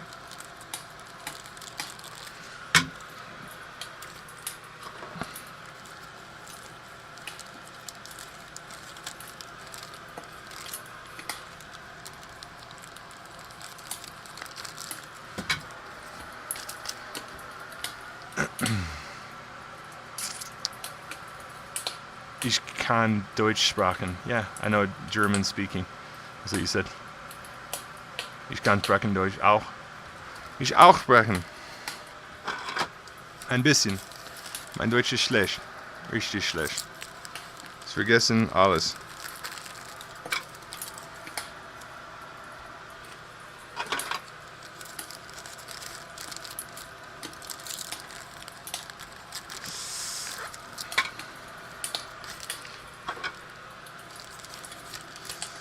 Ninja Warrior. I've never been mugged, but the new Scottish people. But the new Scottish people, if you know who I'm talking about, I don't know who you're talking about, have to be pickpocket. They tried to pickpocket me a couple of times. Oh, new Scottish. I see what you're saying. I understand. The slightly darker complexion that you're trying to say. Name a language. French. Quiz me in French. Or in Spanish. Or in Polish. Or in German. German is probably what I speak best outside of English, I would suspect. A little bit of Spanish. A little bit of Polish. And a little bit of French. A little Swahili too. Swahili, let's see. Hello is Jambo! Jambo! That's in Kiswahili. Jambo. I went to Kenya a few years ago and picked up a little Kiswahili.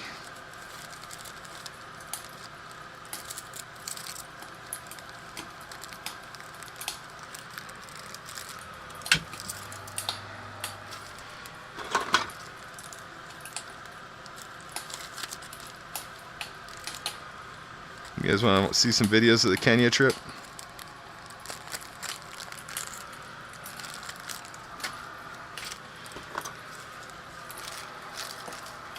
En français, comment tu as demandé quoi d'autre? D'autre. Yeah, sorry. D'autre. There you go. D'autre. Yeah. Anyway, my French is bad. French. Oh man, jeez. So French, like what? Okay. How do you have demand? What others?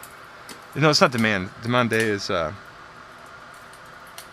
on, let me look it up. I'm looking it up. I'm gonna translate it.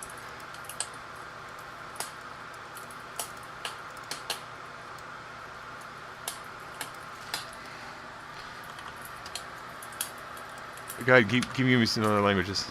French, I studied in. You're talking about in school, man. This is 24 years and 4 years in school. And this is 25 years ago. It's a long time. Thanks, Chief.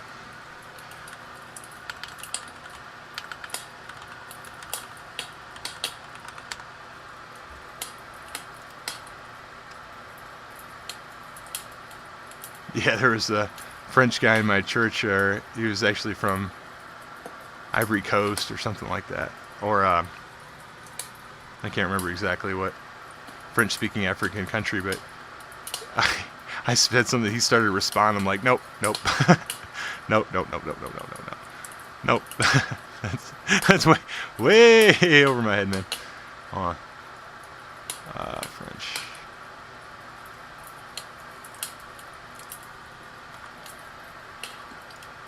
Oh, French. Just like you asked for. What other language? Oh, okay. There's no language in there though, because language in French is langue, langue, langue. That's the language. So I would have had that in there.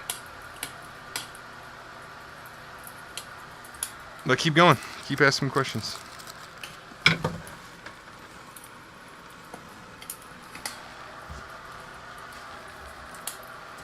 Oh, just like you asked for. Just like you asked for. Demande, yeah. Okay. Who this? What's up, 80 kid? What's up, 80s kid? Who dat nation, baby? Who dat nation?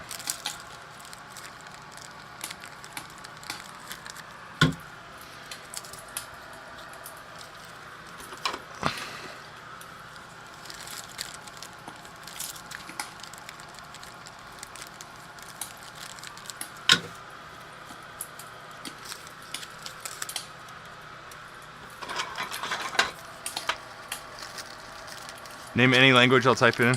You can do French, German, Polish, or Spanish. Spanish will be by far my... No, Polish should be my weakest. Spanish should be my second weakest, and that's really weak. Yeah, Polish I know just from hearing my wife speak. Really. And, you know, traveling in Poland and stuff. We've been married for 21 years, so I've heard a lot of Polish. I know some pretty obscure Polish. Like, you could say something like, because my father-in-law comes and he's a Bob the Builder type, so every time he comes we're making something or building something or whatever, and he'll be here for like 2 months, you know. they'll stay for a minute. But yeah, like recover a screw. Like if you have a screw and you want to take it out to keep the screw, you know, take it out of an old piece of wood and keep it. It's like recycle. I don't even know what that it'd be like. Reuse. I'm not even sure what the English term would be. Maybe recover, but it's odzysk. Odzysk in Polish. Like I know words like that just because of like Henry odzysk. Like keep it, you know. So yeah, a lot of functional words like that. You know, or like welding. Like why would you know the word welding? Spabach or spał in Polish.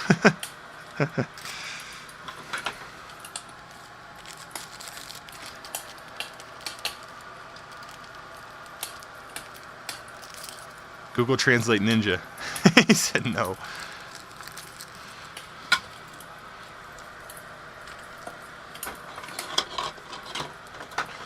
Yeah. But if you guys speak French, j'oublie beaucoup. J'ai tout français pour 4 ans au lycée, mais maintenant j'oublie beaucoup.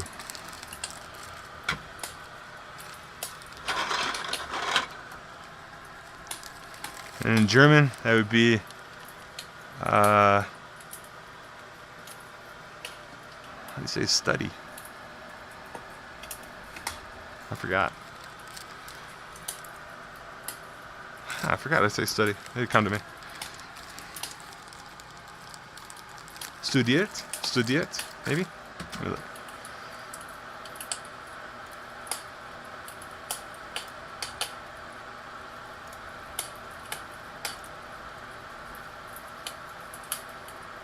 How do you say study in German?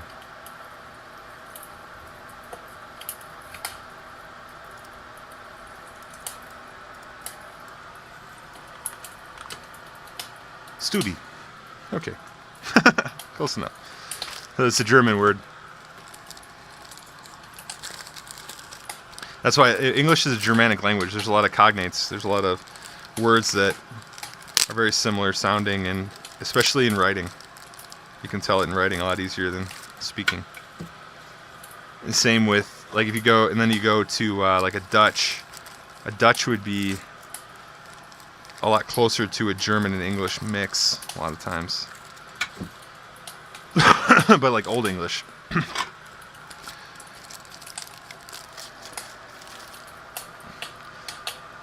I live in the pool. I live in the toilet.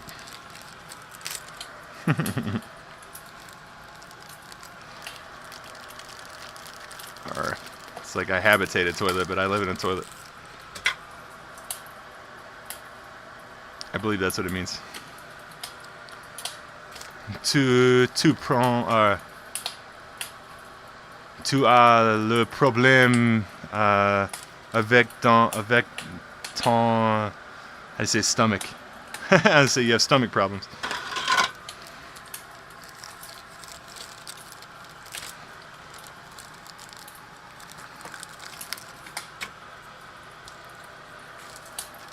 What you packing? I am packing letter wall mounts. I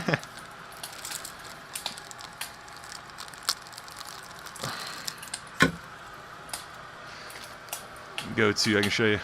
I can actually just have this up while I'm doing it so you guys can see what I'm doing. That's a good question. Because I'm putting up everything I'm doing on makerworld, so I am packing this letter mounted or wall mounted letter holder. It's like 10 letters. See how it does. I'm thinking it's a business purchase. Business owners might buy it. So I'm thinking probably gonna be the customer base for this. But that's pretty cool. Like office supplies and stuff. There seems to be a pretty blue ocean on a lot of different listings on Amazon for sure.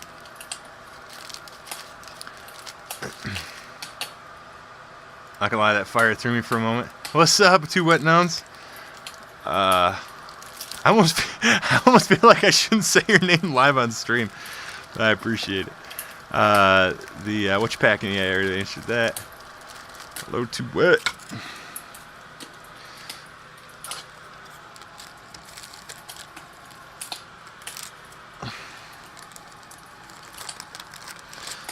But I'm almost done. I got 3 more of the... Oh, dude, why do I keep counting bad? I'm Toledo, man. I don't know what's up with my scale. My counts have been off.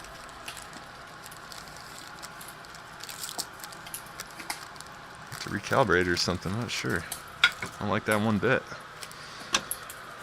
Shoot.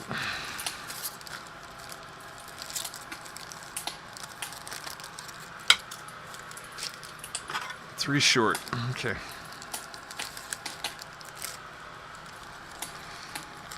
What you guys getting into? Wet nuns and 80s?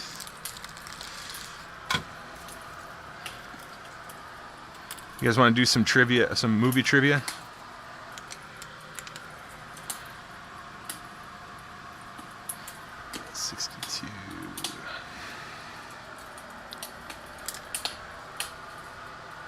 Only with craft scissors. Even scissoring. Craft scissors, yeah. Yeah, so you can't hurt yourself. What is it? What's it called? No cut scissors or no hurt scissors or whatever those are called. Can't remember. It's really funny though.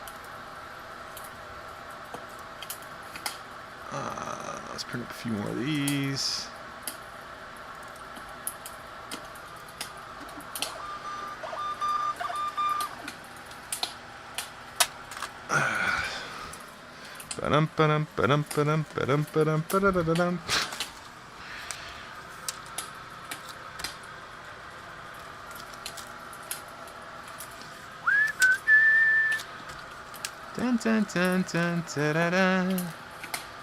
Charles says, I'm gonna watch Still Game with my spouse. I'll leave the stream. Thanks, man.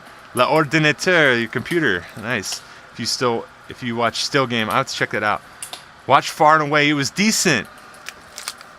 Dude, I don't know how well it holds up, but I love that movie, man. Glad you liked it. Glad you liked it. But I'll try and watch Still Game. Now you watch one of mine, yeah. But I appreciate you leaving on, man, for the watch hours. Appreciate that. Y'all are homies. Y'all are true homies.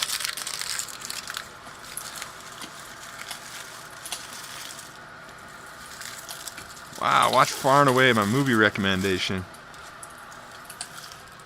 That is still one of my favorite movies. Captain Moonlight. Captain Moonlight, Mr. Trabitz. You know what I'm saying now? Hi, Joseph. Captain Moonlight. Captain Moonlight, Joseph. Oh.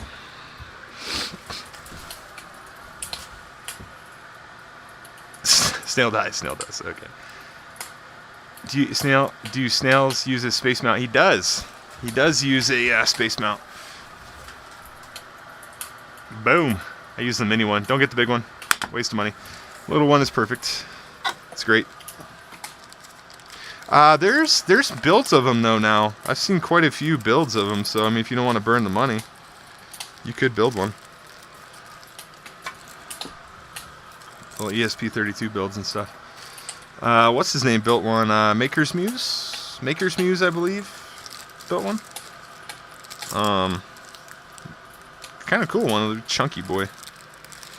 But I mean, yeah, I love it. I use it all the time. Must have. I like it. I like it just for putzing around the slicer. All right, those ones are done. We're on to the next.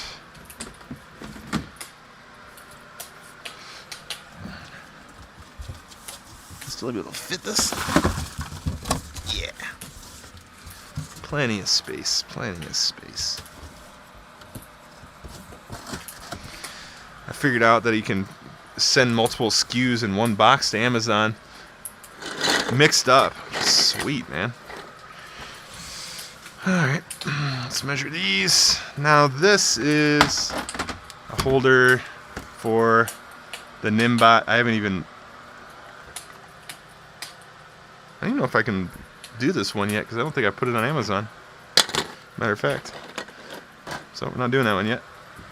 That's still a fresh product. Alright, we're doing this one. This is...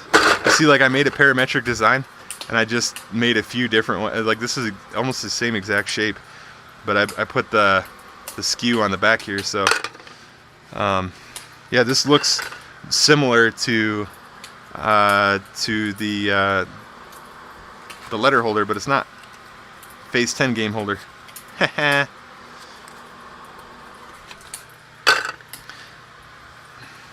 I don't know if there's hardcore gamers out there with gaming rooms and stuff. This is a shot in the dark.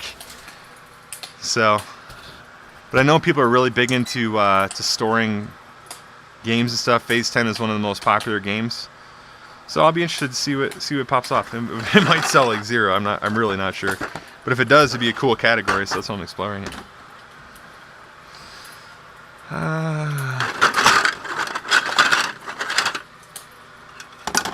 3, 4, 5, 6, 7, 8, 9, 10.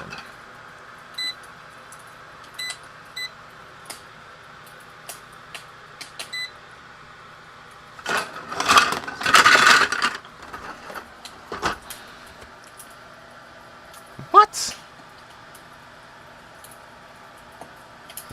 Okay, my scale is really screwing up. 1, 2, 3, 4, 5, 6, 7, 8, 9, 10, 11, 12, 13, 14, 15, 16, 17, 18, 19, 20, 21, 22, 23, 24, 25, 26, 27, 28, 29, 30, 1, 32, 33, 34, 35, 36, 37, 38, 39, 40, 41, 42, 43, 44, 45, 46, 47.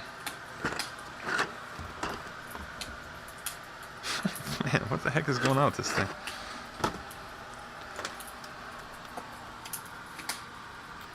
$47 BG. Okay. Let's see. Oh, cool. I need that.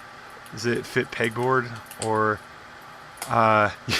you need a phase 10 mount? I don't think it fits the pegboard.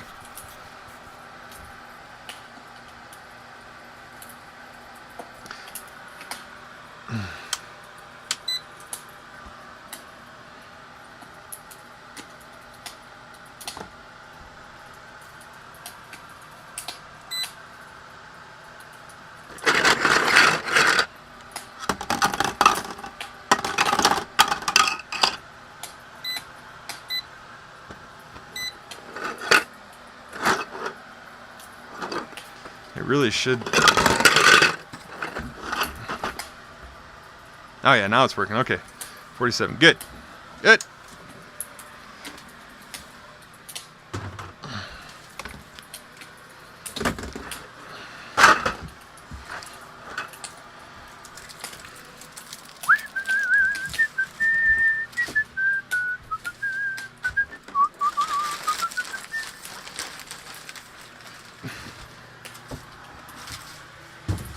Oh man, I need some snail food.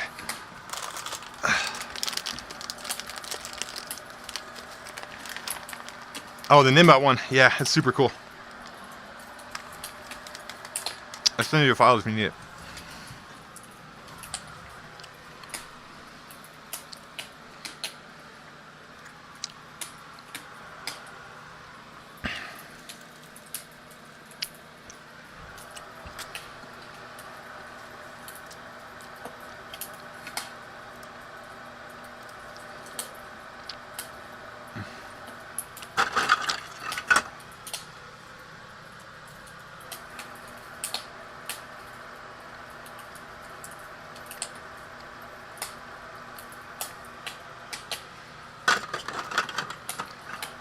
You did the right one.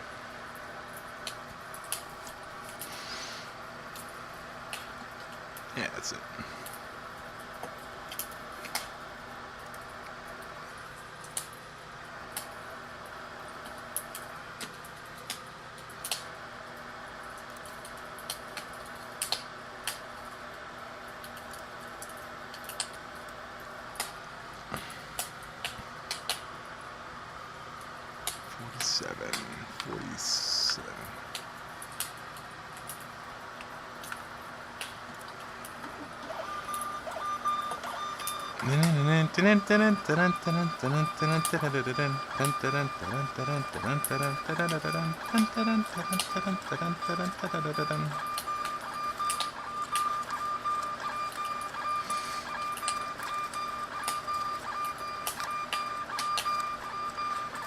What's kind of cool, it seems like the FBA, the price that they pay for getting stuff in, it looks like they push that forward and take it off the, like, later, which is pretty cool. I think that's the way they do it. I haven't really figured out their full pricing scheme yet at Amazon. Still a little bit of a mystery. You gonna make me hack them? Hack who? Oh, to put on HSW.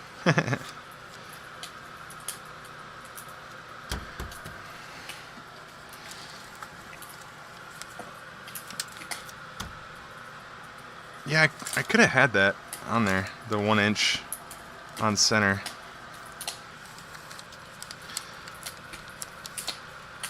I just set up the model a little bit differently with an angle rather than a distance between there. But it's not a terrible idea.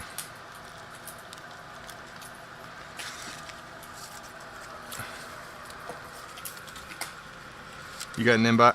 I think this is a pretty good little label printer, actually. I haven't used it too much, but it's nice that you just keep it, you know, it's just Bluetooth and get it on your phone real quick and print something up.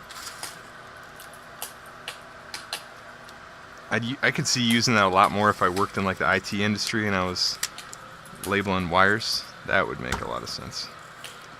Or labeling cables.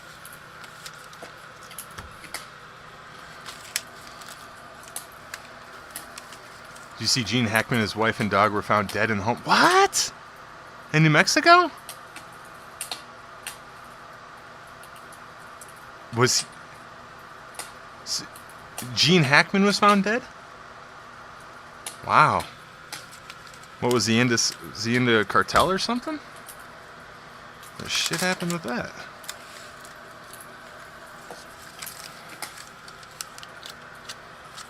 That's weird.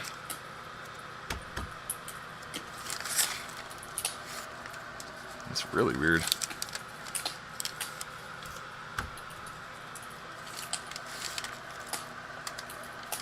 I've seen him in anything in a minute.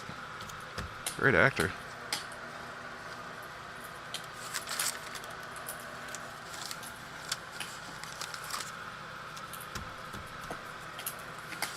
We're at New Mexico. I'm on the border of New Mexico. I'm 10 minutes from New Mexico. Walk. He probably lived in Albuquerque or Taos or somewhere, I would think.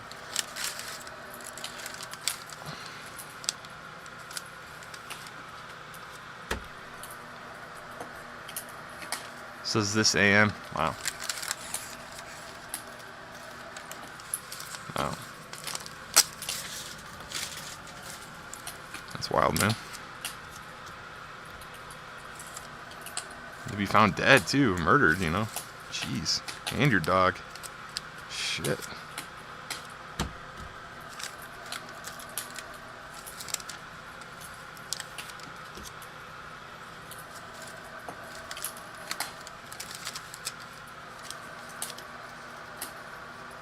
$95, what?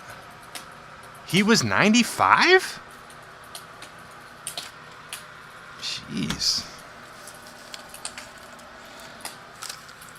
I guess that makes sense. But, wow.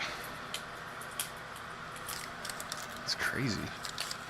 95-year-old murdered in his home. I wonder what he was into. I guess that's an assumption. Somebody could have came and robbed him or something. You know, he's a well-known figure, but that sounds more like cartel stuff. It's kind of their MO, man. You kill your dog too.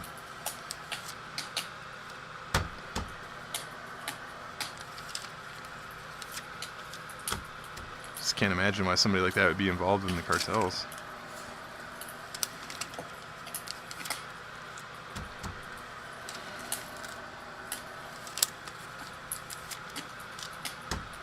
Crazier things have happened, man.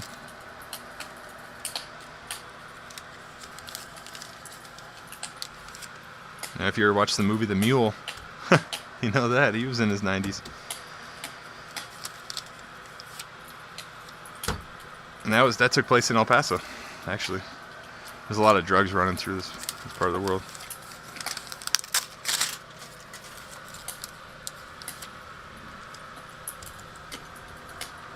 A lot of drug running. Like I said, though, I'd be surprised if he was involved in something like that. I guess.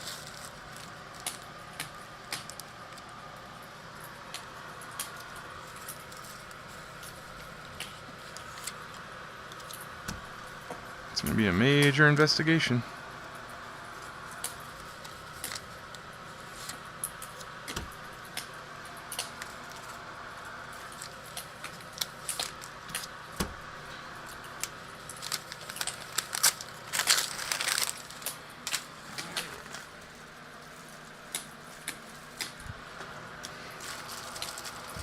Tragic. How could it not be foul play? I mean, of course it was foul play. I mean, unless it was a murder-suicide. But then why would you kill your own dog? You know? Kind of rules that out.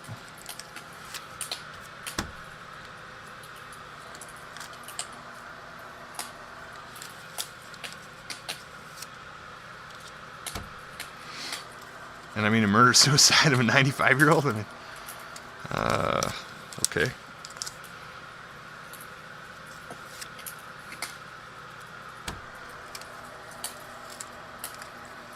Maybe. I guess there's a lot of different options. That'd be really strange. You never know. I haven't heard from the guy in forever. Maybe he was into something weird. You never know.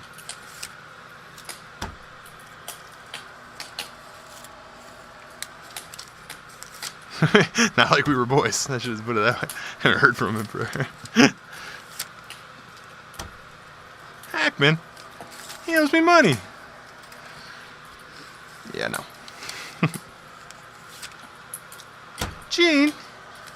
Jeannie, Moose, Rocco, come help Hackman find his wallet. Yeah, no.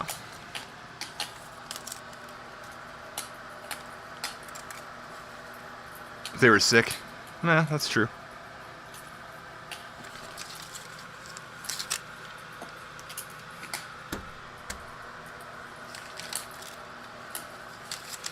Again, though, the dog is the dog part is strange. You'd be more likely in that scenario to give the dog up for adoption or something. You know?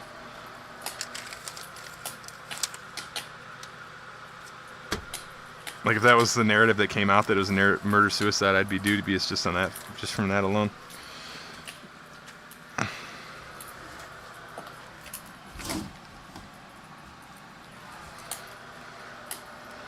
I really would.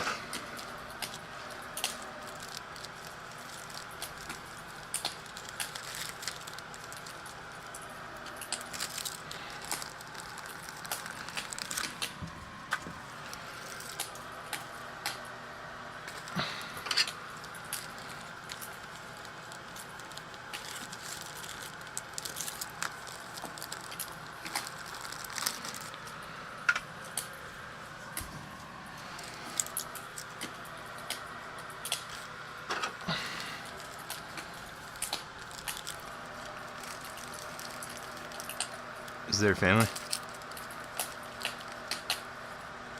Not really. It was their family.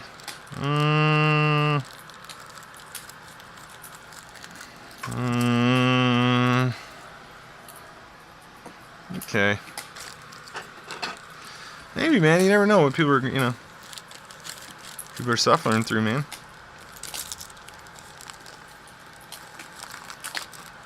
It just sounds more like some gangland stuff.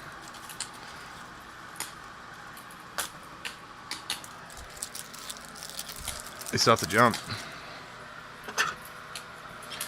You know, he might have had some money out with people or whatever.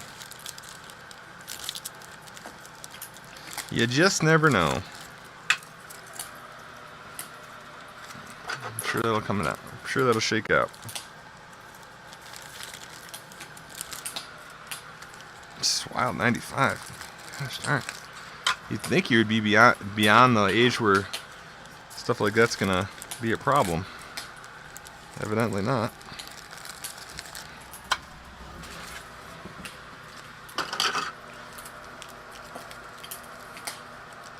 Well, that's true. That starts to make a lot more sense.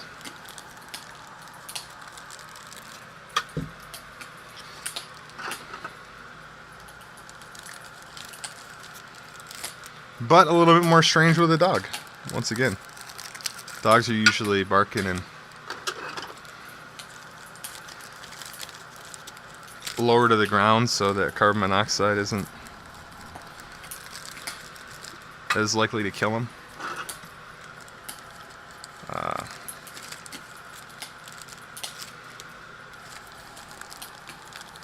The dog adds an interesting part of the mix. It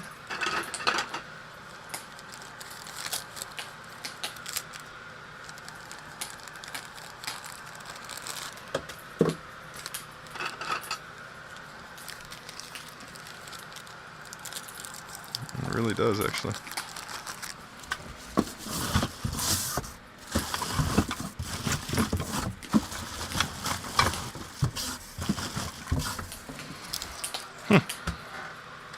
Weird scenario.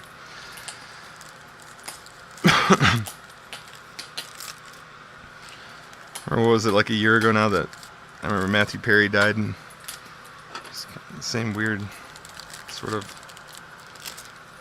out of nowhere.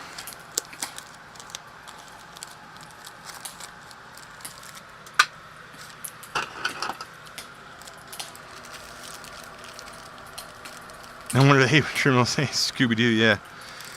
Ruby? Ruby Roo? Oh, Raggy. Oh.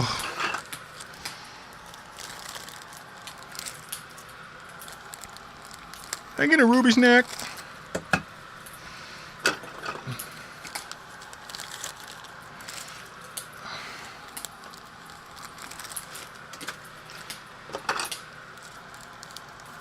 Man, Scooby-Doo, man, that fell off. Is Scooby-Doo showing anymore? Nah, I don't think so. That was huge. That was all the rage when we were kids. What happened to Scooby-Doo?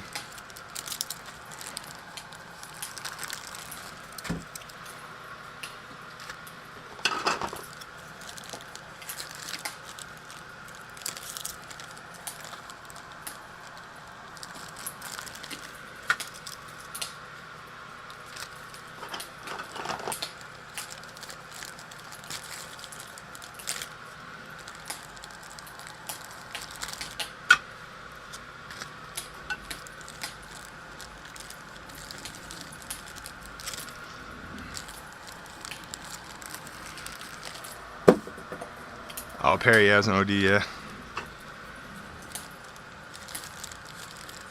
I mean, allegedly, you know. You never know, man. There's a lot of celebrity stuff. You never really know. So I figure, man, they probably were into people for money, stuff like that. There's just a lot. I don't know.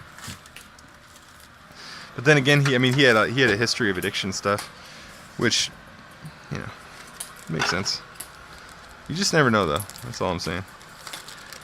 OD stuff seems to be a relatively easy setup nowadays.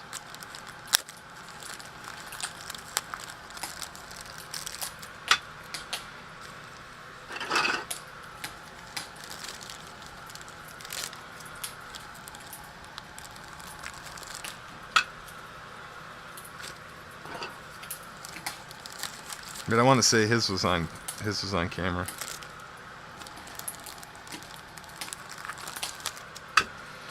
And accidents happen. Scooby and Snail Shack, yeah. Exactly.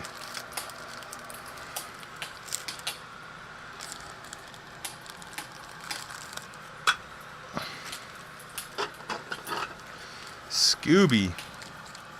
Man, I used to just crush Scooby-Doo. And it was always a fresh ending, even though it should be always predictable how Scooby-Doo's end and he pulls off the mask. It was always fresh to me. I was like, should have known.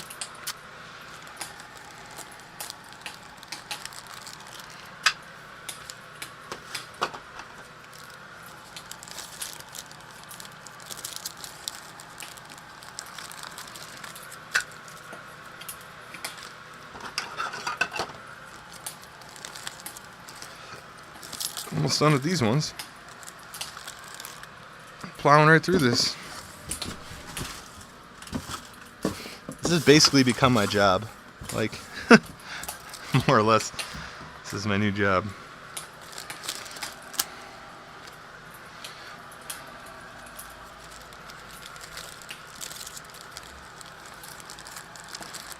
That's why I can't wait for that first employee.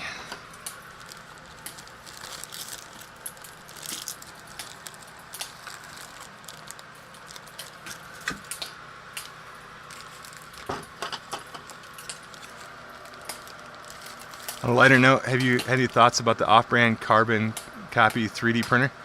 Oh yeah, you're talking about. Are you talking about the new one? Yeah. We were just talking about that earlier. $199 and $299. It's sick. Centauri Carbon, right? Elegoo Centauri Carbon. Really nice. I mean, so far early reviews are good. You know, you got to think. Still though, longevity matters, man. If you get under the hood of that thing and it's like these components are, they went too cheap, which I wouldn't be necessarily surprised. It would give me pause for a farm printer. I'd wait a couple of years before I started buying it for farm stuff.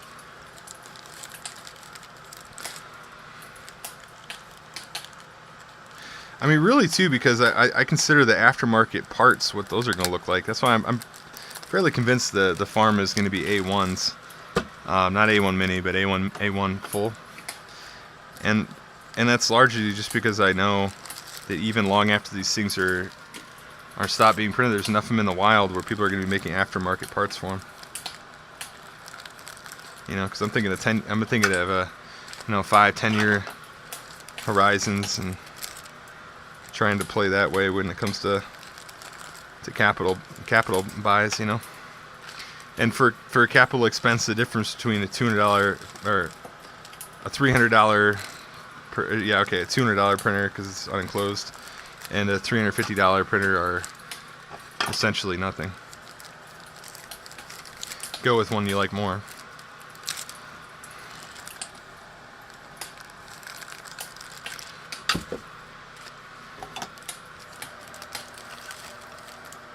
Don't last and aren't meant to. Not true. Not true. I think these bamboos will probably last. I bet you they last 10 or 20 years. But the other ones might not. You know, like you look at the rail system on an A1. That's a 20-year printer. Let's say that's about right. I mean, you're going to be replacing some consumable parts, your motors, your belts. But yeah, I'd say that's a capable 20-year machine.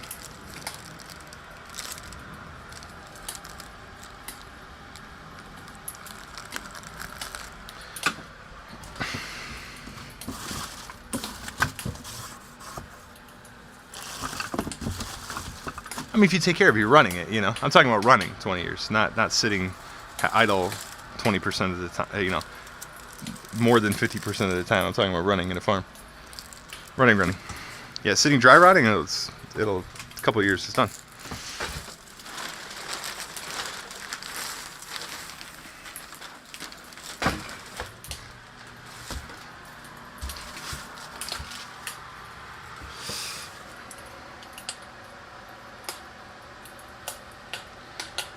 Talking frames. Well, I mean, frames, electronics components. I think electronics components will last 20 years. Stepper motors will last probably 5 or 6. If not more, it just depends. But yeah, I mean, I'm looking at it right now. There's your electronics components, your cables will probably last 20. Your board would last 20. You know, I don't know. What part do you think will only last a couple of years? Like I said, consumables would be the belts. Probably the belts, the Y and X motors, extruder gears, probably the tool head itself. You know, but yeah, I think it's a 20-year machine. I don't see a problem with that.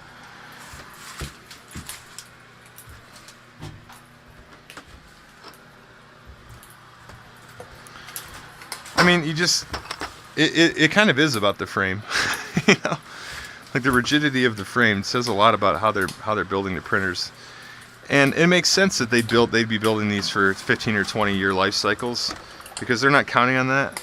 They're just counting on minimizing their warranty work. So they're going to design for electronics burn out and slow down.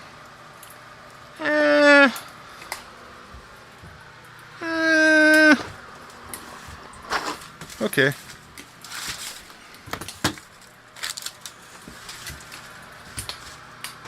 I mean, I won't take that away from you, but again, you could replace that.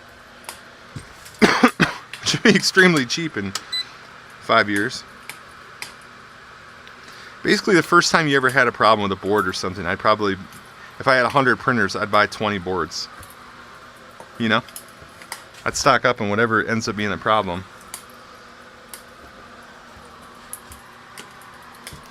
We'll see.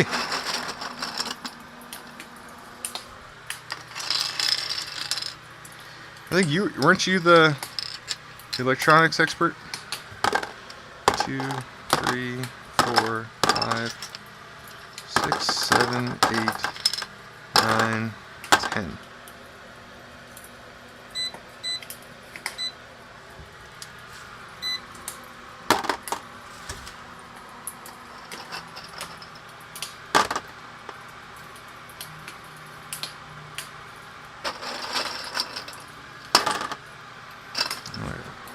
The scale is being stupid. What are you doing?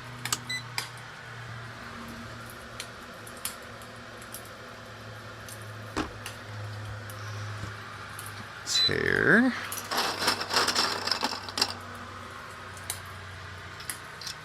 Two, 3, 4, 5, 6, 7, 8, 9, 10.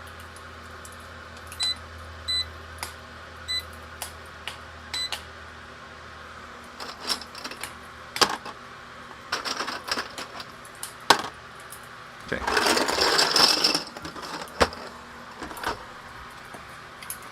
158 divided by 2. Got it.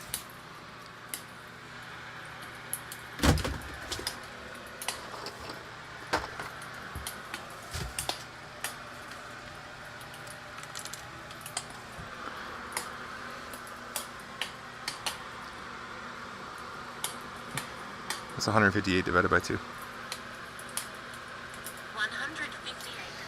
79. Okay. Let's see, electronics burnout. Electronics wise, I've had TVs that are decades old, me too, yeah, for sure. And there will be upgraded parts for these products yet. But 5 years down the road, that printer will be far behind. It doesn't matter. These printers now, I mean, I think you're getting pretty close to the, I mean, with max speed and everything, not that close. But I'm saying, like, for production wise, you're getting pretty close to theoretical max melt speed, you know, where you want to be for accuracy and stuff. So I don't think that they're going to get a whole lot faster. Maybe, let's say they get 20% faster. Well, that would be 80 printers as opposed to 100 in my fleet. That's not worth a shift. And it probably will. Honestly, I think that class of printers is going to be more than ample for a good long while. At least for me, you know, because I'll build the whole system around it. But yeah, you're right. I mean, if we were talking about, let's say I had a whole bunch of, you know, i3 printers or I had a whole bunch of, you know, old Mark IIs or whatever from Mark IIIs from Prusa. Okay, yeah, makes sense. I mean, without Clipper, those machines are a different class. Entirely different class. Wanting to see replacing be at home SLS printers, yeah. People said that 2.5 years ago also. Yeah, they did. But if I would have had A1, but has the Carbon been replaced? The X1 Carbon? The X1 Carbon people will be running that for 20 years. Yeah, I don't think there's not a huge speed increase. The quality is totally sufficient. I mean, like, I'm sure there's going to be machines that are better quality and faster speed, but they're not going to be a delta change that is, you know, that's something I need to get into, you know. I highly doubt that. I think they're probably exactly where they're like printers are as far as their speed. Just an assumption, but I think their speed and quality is to a point where you can put it into your production line and that FDM machine will produce for as long as you want. That wasn't the case historically, though. I agree with you.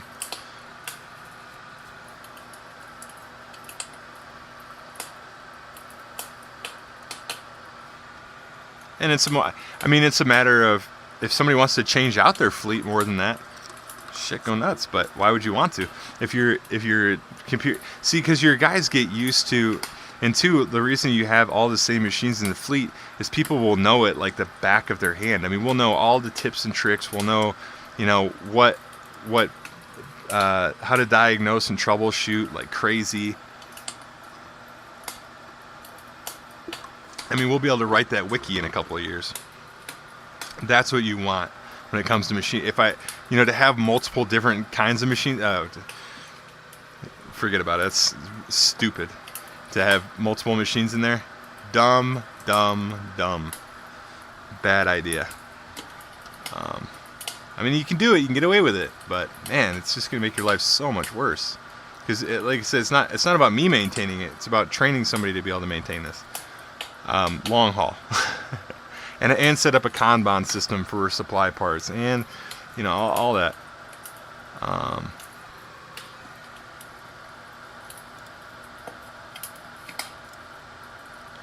All those considerations.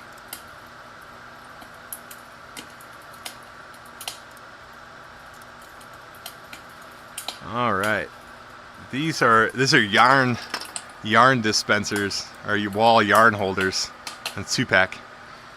Yeah, see. This is the last thing I'm packing today. Actually, we got through it pretty fast today. How long have I been going? couple hours. Let's see, yarn dispenser 79.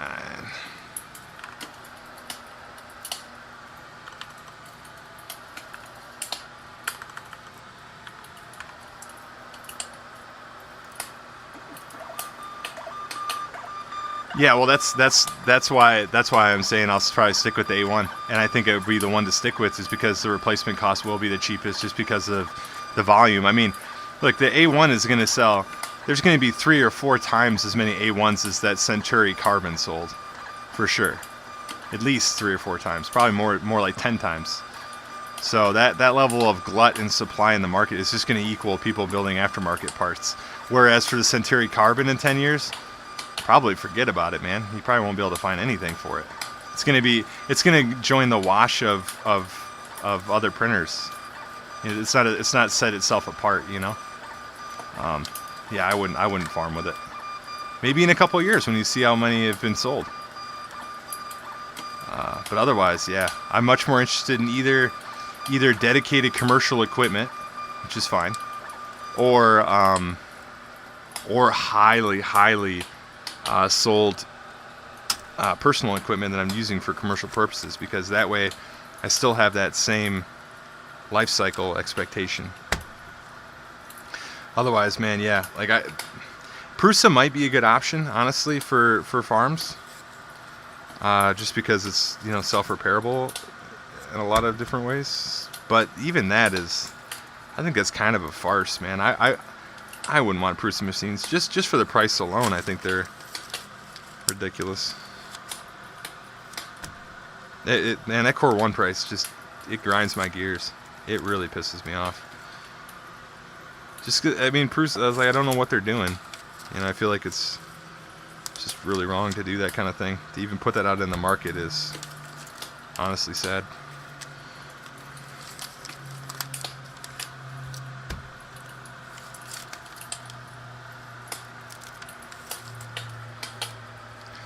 Depends how Bamboo does against the big boys when it comes to lawsuits. They'll be fine. It'll depend on everybody's. Yeah, they'll be fine.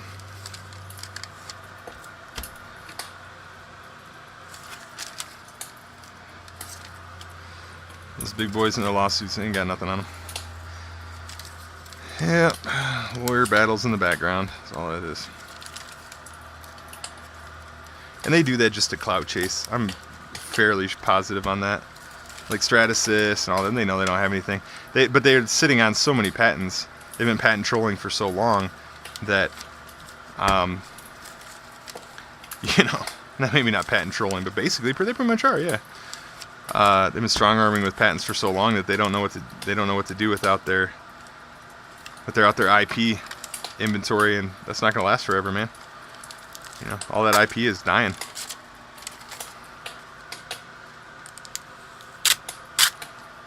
And I hate how American companies do that.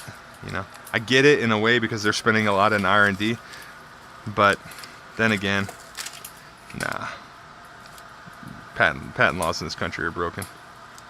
They're way too long, or way too short. Like, they never make sense.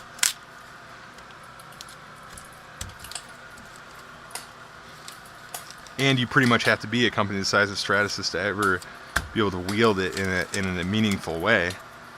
And even that size, I mean, look, I think they're just a tepid shot in the dark. The only thing it's got going for them is possibly their share value. You know, their investors will be happy with seeing actions like that. But in general, I think it's complete BS. All about the generics. Yeah. Well, it's just, yeah.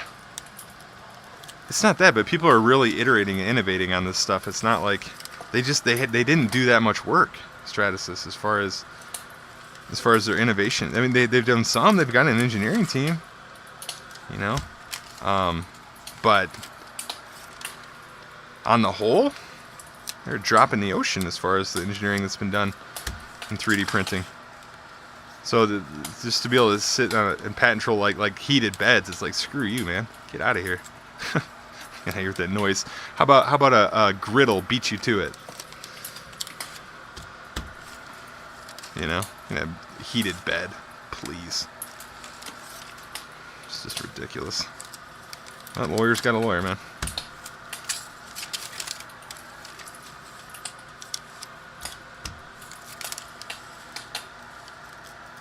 Yeah, but if you if you know, frivolous lawsuits don't usually go places, you know, because they do. Eventually, they go in front of real people, like real judges and stuff, that really use their brains. And so there's a whole bunch of noise beforehand, but the judge is gonna be like, no, you're stupid, you're dumb, get out of here. Because there's a counter argument to that. They're like, the guy pulls out a picture of a skittle, or you know, a skittle, of a griddle.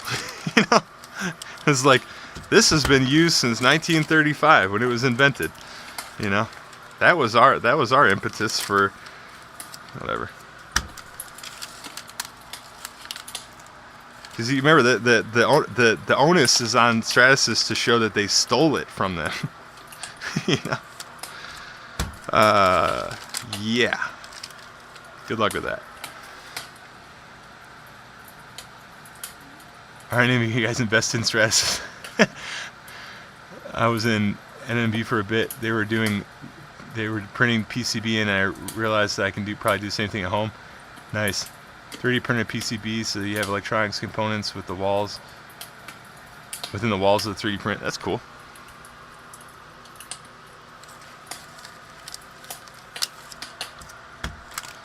But yeah, I'm interested to see how this thing ends up shaking out. They've been a paper tiger for so long. They're annoying. I wish they'd just go away. I wish their IP would just die. And it will. It is. That's why they're flailing. Yeah, it's a sign of weakness. I don't know why these companies think they look so strong when they go after somebody legally. They look like a weak little bee. They really do. Basically saying I can't handle my competition.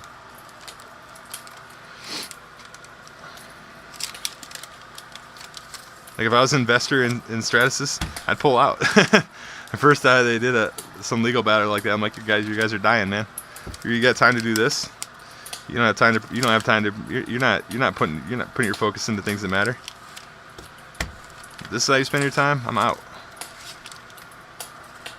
It's a sign of a dying company.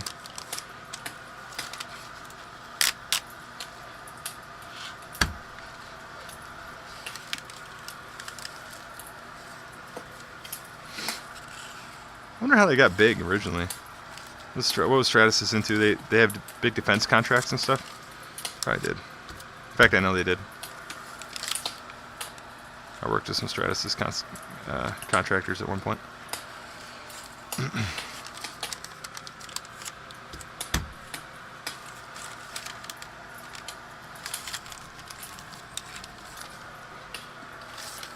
Altimaker.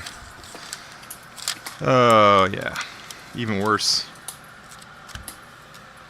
And you know, it's sad to see the companies do that, because they actually had a good reputation in the community and stuff. Like, Altimaker made what?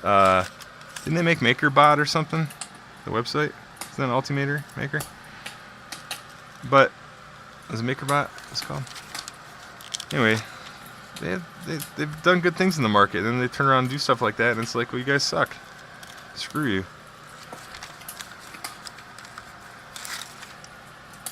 It's just weak. It's just weak to go after somebody for, you know, unless they blatantly ripped you off and they truly hurt you financially or something like that. You know, there's cases where that makes sense, but in most cases, it's just you're just yelling at the wind. You're not going to win anything. Your lawyers told you that.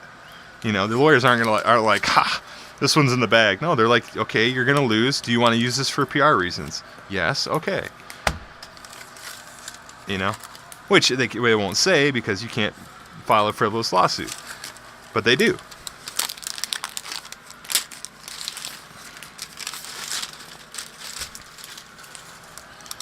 And it's super annoying because it's obvious to everybody.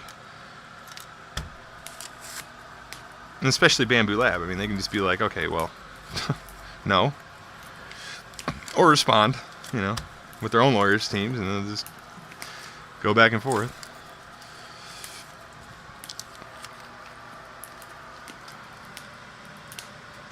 Are you talking about orange? No, I'm not talking about the orange. we were talking about the Stratasys and Ultimakers lawsuits and stuff that they're doing. Oh, Thingiverse, yeah, there you go, Thingiverse. Which was a cool website, man, and they let it go down, and they put ads in there, and they let it go to shit, you know. But it was good, 1 point for printables. And then printables started to suck, and now it's all about makerworld, as far as I'm concerned. I mean, printables, the point system is... look, I had more downloads on printables probably than on makerworld, and I earned like a whole roll of filament. I've earned several printers off of... makerworld. You know? Like, Prusa's... they're weak sauce, man. They gotta step it up. I don't know what they're doing, but like if I think about Prusa too much, it'll actually irritate me. Because I bought into Prusa, I bought into the ecosystem. I got their minis. They were okay, but they were always a pain in the butt, you know. But the fanboys out there, they'll speak about Prusa like it's this best thing. It's like, nah, man, it wasn't. I'm talking about 3D printed parts. Why? Why is that novel? You know, I have a multi-million-dollar company giving me a printer with 3D printed parts. I mean, okay, but like, bro, you guys have access to molding machines. I don't know. It's just kind of weird. And then charge more money. That's the thing. Like, you don't spend any of the tooling costs. You get out of all that R&D, all that engineering. So you're not really competing. And then you're like, okay, well, I'm going to charge more for a less expensive, a less valuable machine. All right.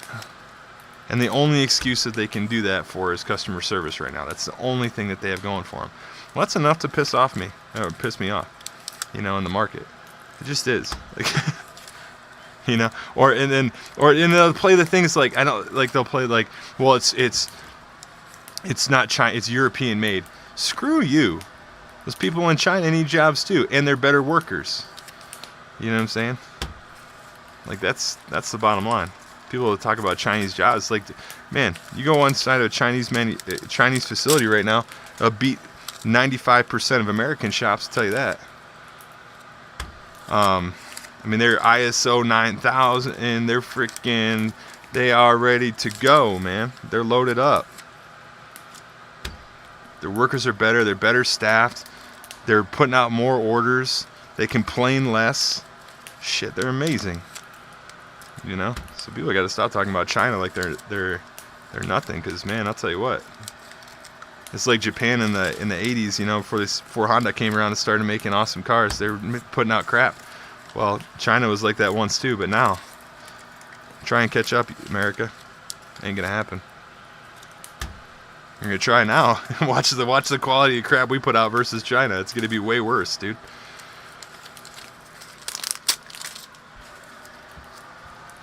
Shredder Shack universe. Yep.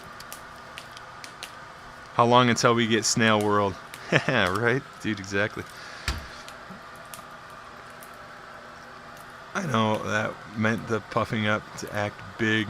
Yeah, it's.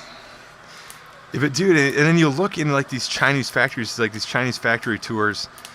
They're very unassuming from the outside, and then you go in and you see it, and it's like,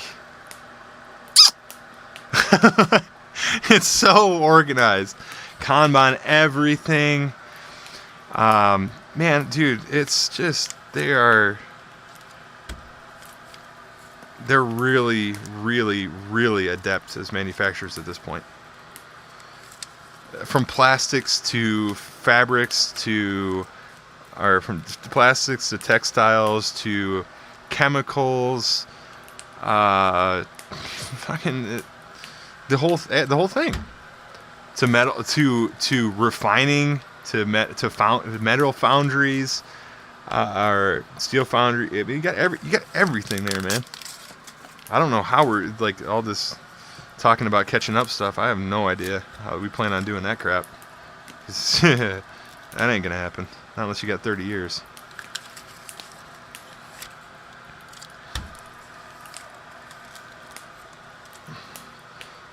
You know. And plus, I mean, currency manipulation is pretty real. So they're able to beat us on all that. It's a problem. But yeah, we definitely gave up our industrial sense a long time ago, you know, and you can't get it back, man. It's just not something you can call in, you know, call your boys and have come set up another factory. It doesn't work like that.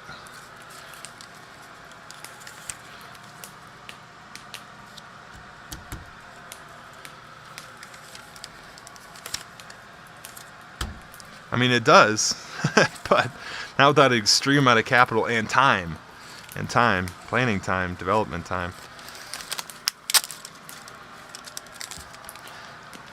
And China won. They got the goods, and it's not cheap crap like the 90s anymore. Exactly, it's not. You get some of the quality stuff. Exactly. They won. They won. Yeah, it's not they're winning. They won. You hit it right. Yeah, a long time ago. And like we didn't see it because the quality wasn't quite up to par across the board for a long time. But yeah, that catches up eventually, you know. And yeah, it just is what it is. And then you start, and then once they've gotten to the quality where they're at, you know, now it's all. I mean, now they're iteratively working on much better system development. So. It's like before when they started with a crap system and they were working through it, you know, they went from A to B and now they're at B, but now they're going from B to E because they're able to work exponentially faster at developing well. Like they're not going to spend time spinning wheels like they were before. You know, they know, okay, this is what we need to focus on. We're launching a new product. Here's an entire list. Here. Here's everything we need to do, and it's tight. It's not like, you know, there's not a whole new product, and then you won't have unnecessary steps throughout the manufacturing process because they're so used to something on another product, another very similar product. You know, they have all that data. They know how to move a production line to set it up lightning fast now. It's nothing for them. Whereas in the U.S., if you wanted to set up the same production line, holy shit, anything, dude, take anything. I want to set up a production line for knitting hats, knitting scarves. It would take me 10 times longer than set up in China. It would be staffed instantly over there for free. It would be, yeah, you'd have, it'd be a completely different scenario, man. They'd be like, here's your building, here's your staff. Yeah, it's awesome. That's probably not so much that anymore. My grandpa was, I think I mentioned it before on the channel, but he was a vice president of Hackman Steel. He was going over there to set up a plant at one point. They didn't end up sending up the Chinese plant, but they were going to. And they were over there doing negotiations for the plant and everything. And he was looking at the prospectus and looking through it. He's like, gentlemen, we have a problem here. You know, I don't see labor anywhere on this. And they looked at him like he had a dick on his forehead. They're like, labor? We don't have labor costs here. So, yeah, it's a different scenario. Labor costs. I think that's probably changed, but in the 80s, factories were just set up. That's it. So, yeah.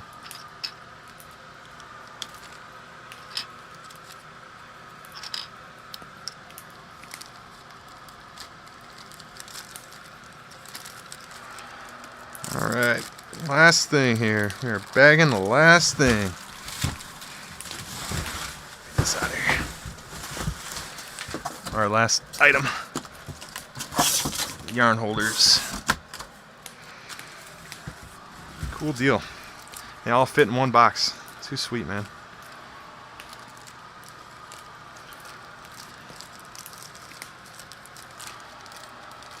Scared of China creating solar-powered drones that can fly across the ocean to attack Americans. They'll launch like 1 million drones every city. They look like a cloud of locusts. I mean, they could. I don't think we're enemies with China, though. I don't suspect we've ever been enemies with China or Russia. That's my hot take. So, yeah, I don't suspect the war with China will ever break out. Personally. I think we friends.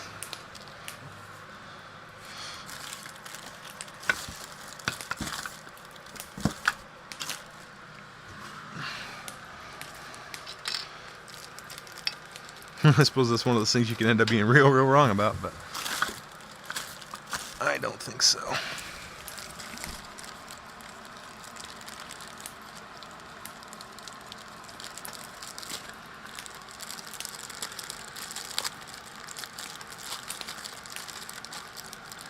I just think the players of the world have been in cahoots a lot longer than we think.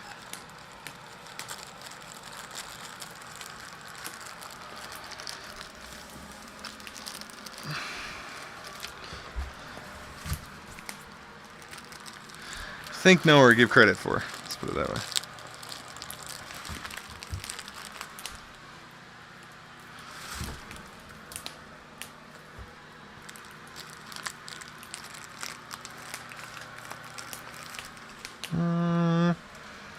Need tape.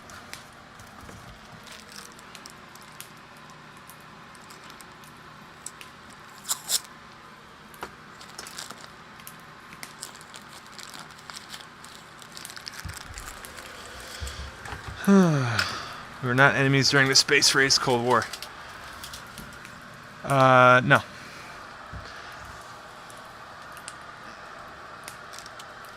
I don't think we were enemies during the space race or the Cold War. I think our allied ship from World War II continued right along with Operation Paperclip, etc. And yeah, I mean, I have a pretty spicy take though. Like, I think nukes are fake. I definitely don't think nuclear weapons are real. That's so like those kind of things. Like, I have some pretty spicy takes as far as those things are concerned.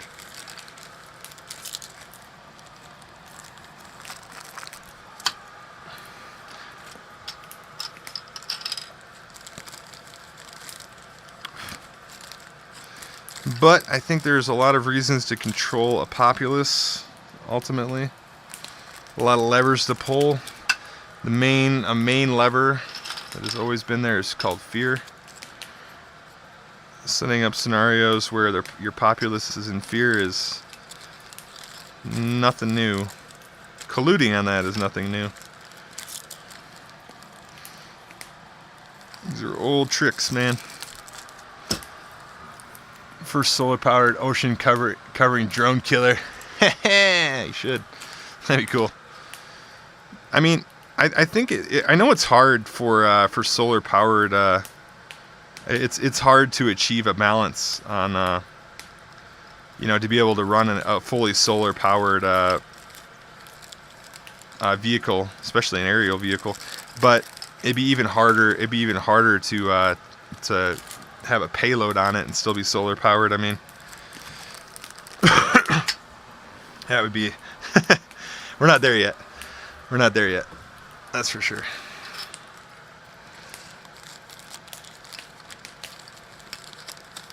Not completely solar powered anyway. Unless it was like a ginormous wingspan.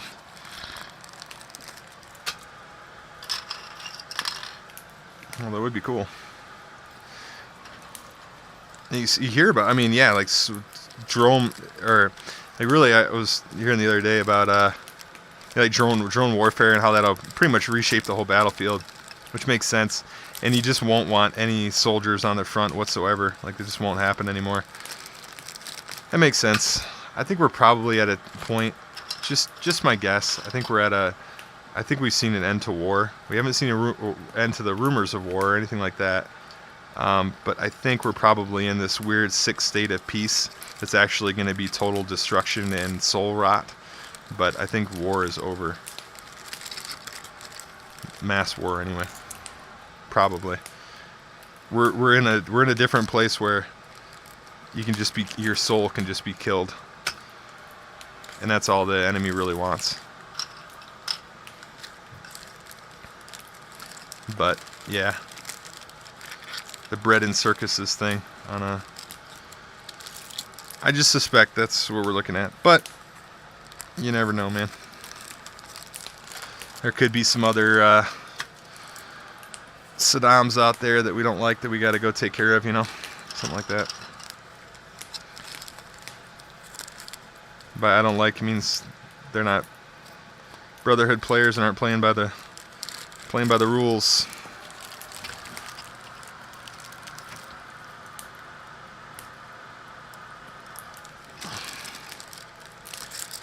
Yeah. My takes on that stuff is pretty out there, I guess. But yeah, I think World War II, World War I, World War II really, really reshaped a lot of things as far as how in tight we were on an international scale with our allies and our enemies.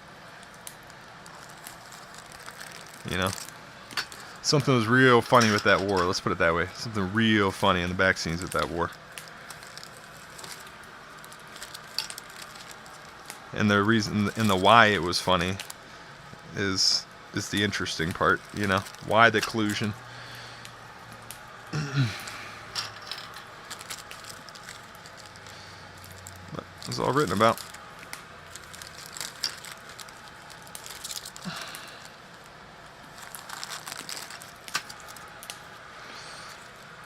Interesting times. We've lived in interesting times. We're like frogs boiling in water. We have no idea how interesting they are. They're strange times, that's for sure. I mean, basically times of absolute mass deception where no truth is being told in the media. None. Like zero. It's all obfuscation. It's all lies. I mean, they're not. At least they're not full truths. And at that point, how can you trust it? Other than stories like Gene Hackman is killed. Like I wouldn't trust their explanation of what happened. The only thing I could somewhat trust of that, I suppose, is that Gene Hackman was killed. Or was found dead. Let's put not even killed. Yeah. Maybe I should. Or too many flashpoints in the world that could trigger bad scenarios. I disagree with that. Yeah. I don't think that. I think that that's the fear that's supposed to be put out there. But well, how I think, man. I think we are in the end of the end times. Like, this is it. This is it, guys. This is it. Believe in Jesus. I'm serious. He's coming back real soon. And people have been saying that for a long time. And you can say, well, people have been saying that forever. It's like, yeah, well, if you want to crack open the book of Revelation and look at where we're at and what's happening. I mean, you got stuff. Go to Revelation 13, the second half of Revelation 13. You'll see in the same two sentences, and the false prophet, who is Elon Musk, as fire come down from heaven in the sight of men, down from heaven in the sight of men, and that he will give breath to the image, so that it can speak. AI. He's the one that started OpenAI. Elon Musk is the false prophet. Okay, he is the false prophet spoken about in Revelation. For sure. I'll say it. Tag the channel. It's all good. He is. He's the guy. Very interesting. Very interesting. But that's what I mean. All these lies and these massive deceptions that are going on. Like a part of his whole thing is to cover up signs in the heavens. That's it. That's what he does. Was it Starlink things? You think there's Starlink satellites up there? No. It's probably ground-based. It's probably actually the signs in the heavens that are written about in Revelation 13. How crazy is that? The dude is a liar. A liar. But I bet you I am an extreme outlier on that position. Because the Bible says that that day will come on us like a thief. With all the signs in the heavens and all the things that you see in Revelation, how could that day come upon you like a thief?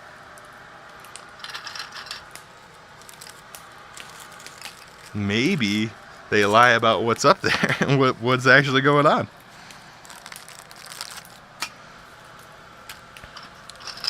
That one.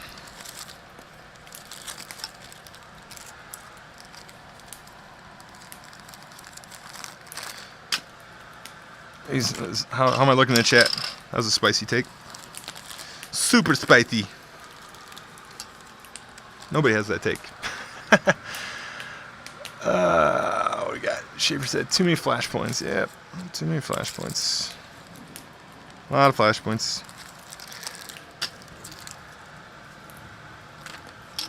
I mean, I think the flashpoints that they'll actually go after are people that aren't part of the Brotherhood, though. Your Saddam, your Gaddafi, people like that, they'll squash. they'll rally the troops and go squash them. But Brotherhood players, i.e. Masons, whatever, nah, bro. For example, Putin, Mason, major player, and Zelensky, major Masonic player. Those guys are same team.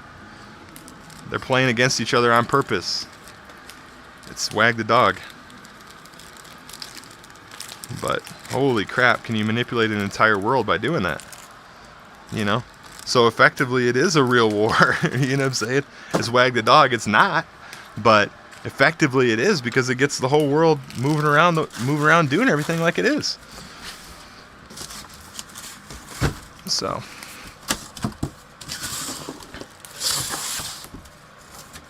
it's crazy. Yeah, man. There's a lot of, you know, as somebody who's been in a war zone. I spent 4 years in Iraq, man. I know what that looks like. Let's put it that way.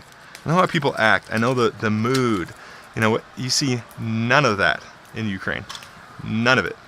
It doesn't.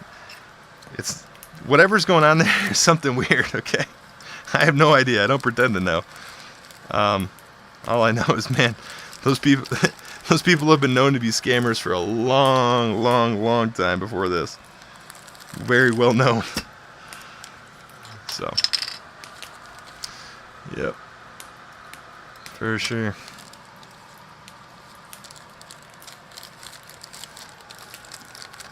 Pretty nuts, man. Interesting world.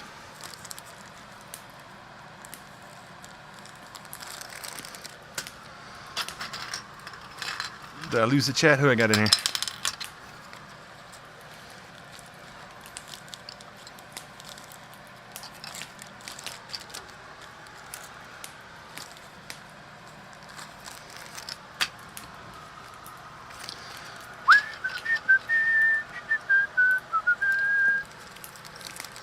Not seeing anything in the chat. Am I still live? Am I live? Should be.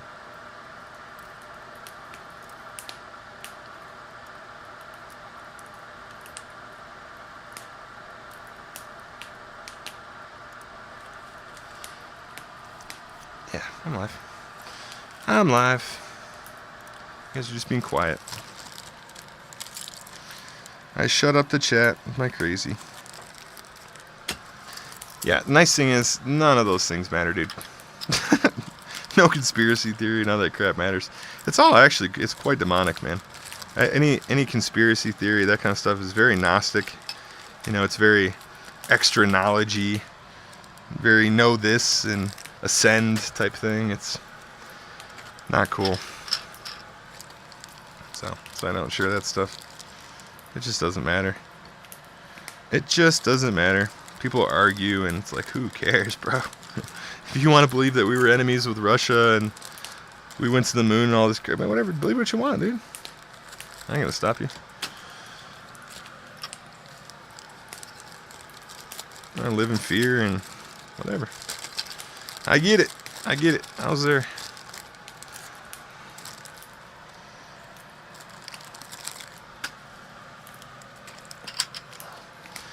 This is a common position.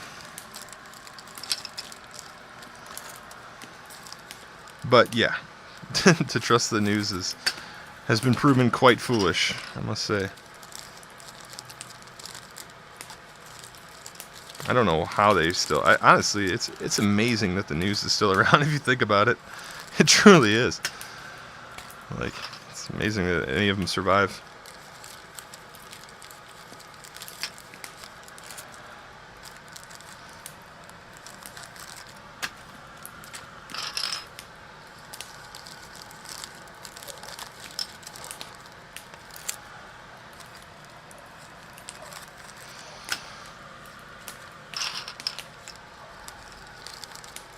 Holy crap.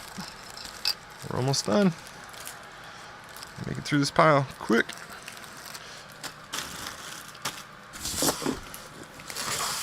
Gotta make sure I got enough room. Shit.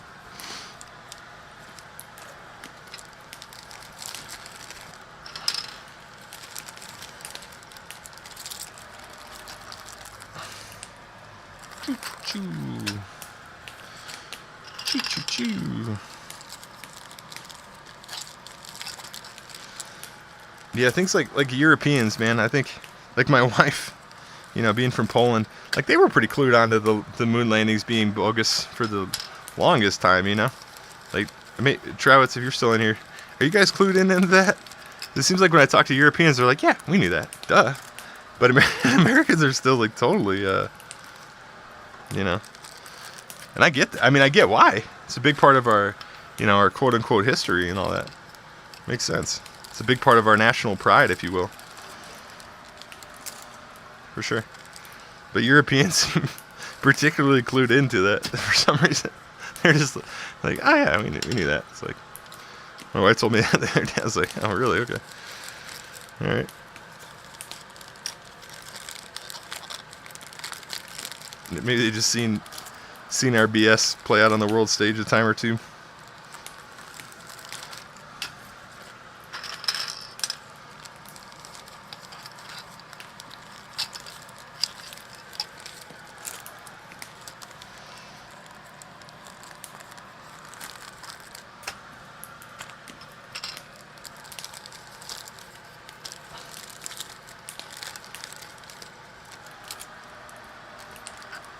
Late shredder. Later, shredder. All right, man. We'll see you, bro.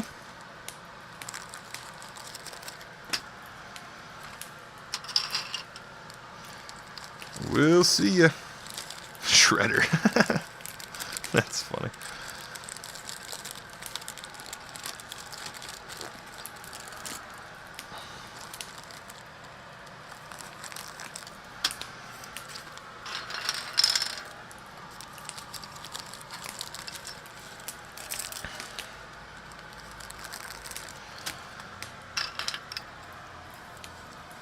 We are almost done. Almost done. I'm gonna drive this over to UPS today. That's what I'm gonna do.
We say, chat, we got anybody left in here? I'm almost done with these.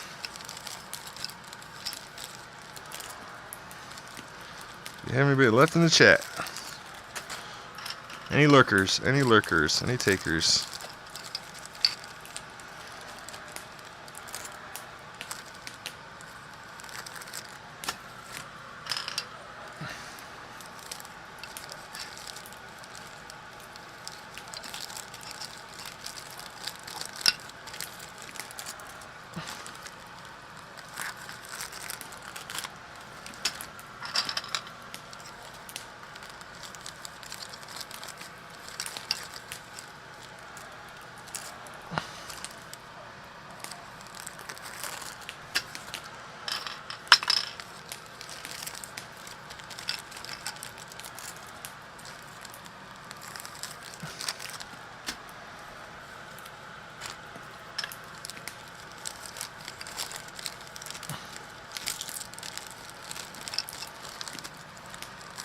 Alright, got ourselves just a few more.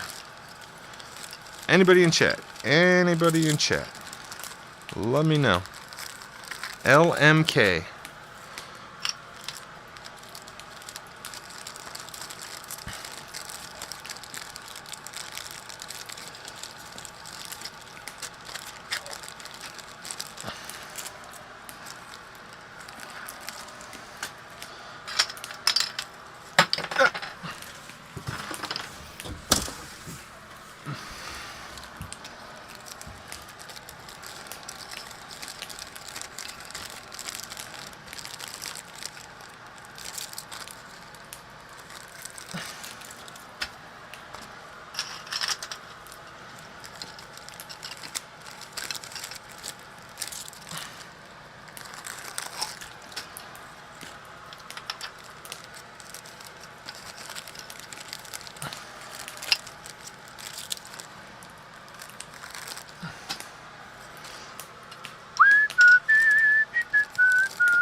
Okay.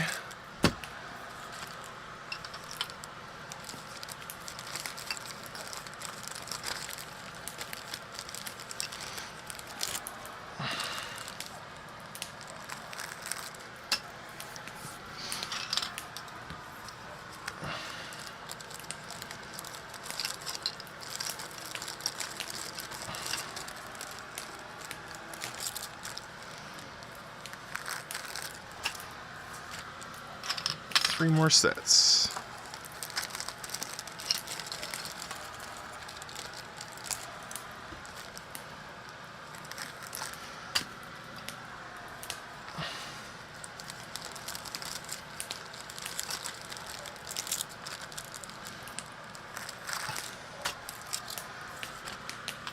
Is it?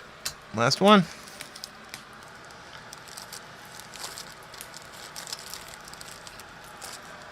Done. That'd be in 78, not 79. Okay. Write that down. I'm gonna pack up this box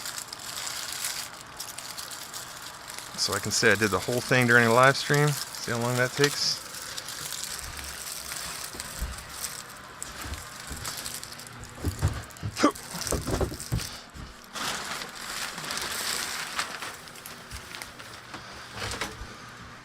So I don't know where my tape gun is.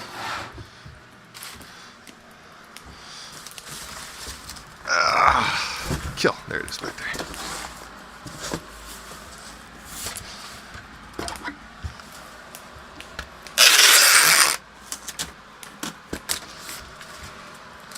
So this one box is everything we packed today. Just Just so convenient. See how much Amazon charges for the whole thing.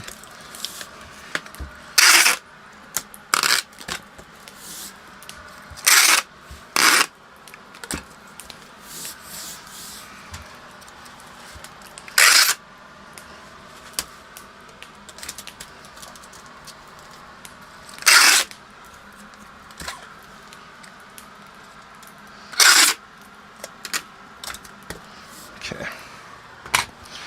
Check the bottom of this. Oh yeah, I need some extra. Need some more.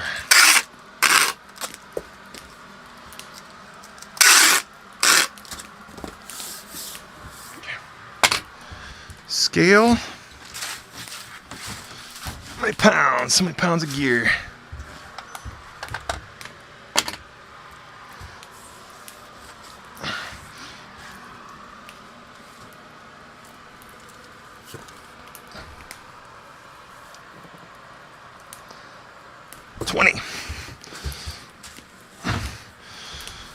$20 pounds. Write that down. Okay.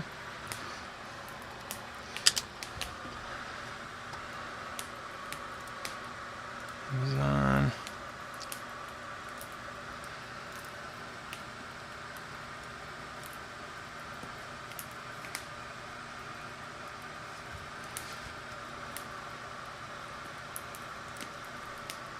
BF25.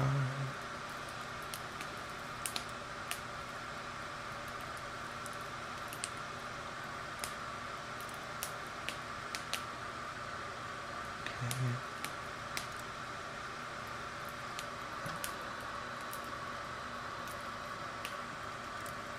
Send action inventory.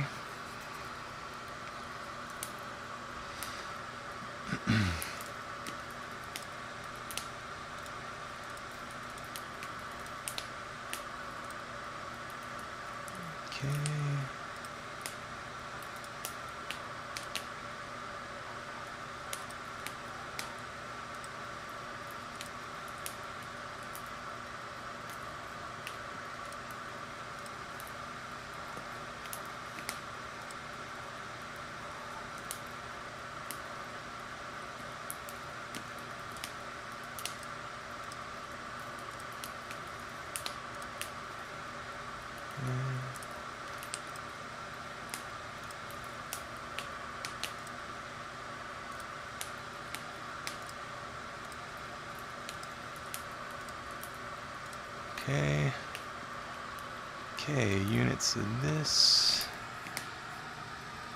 79. Alright, I'm just printing out the label here. Pack. I want to see how much this is going to cost. Postal.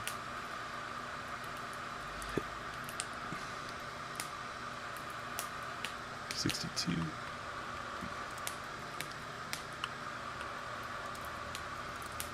Phase 10. 47. 103. Okay. 291 total units. Everything will fit into one box. Box dimensions. 22. 21,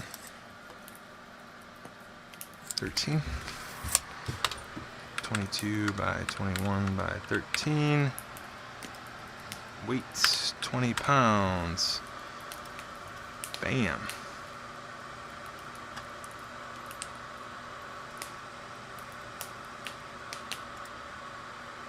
Okay.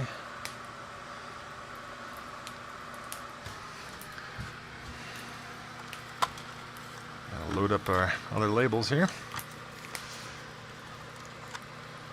Load up the big boys.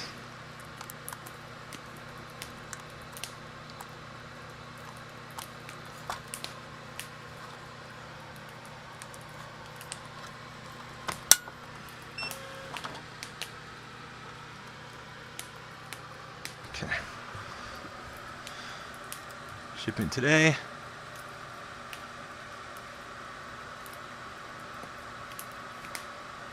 Dang, that was way less than usual. It's placement fee $52 for all that. Wow. I don't know why that's cheaper.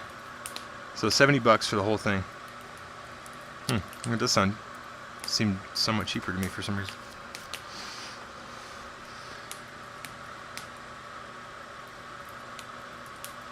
Yeah, $70 for the shipping and the cost for putting all that into inventory.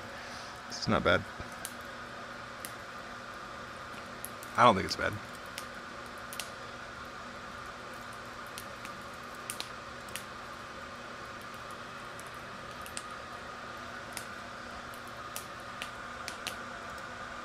And I usually print 6 of these and put them on each side of the box, which seems to kind of throw off the people at the post office. Oops. Didn't change the label size. Yeah, nerd. Just wasted all those.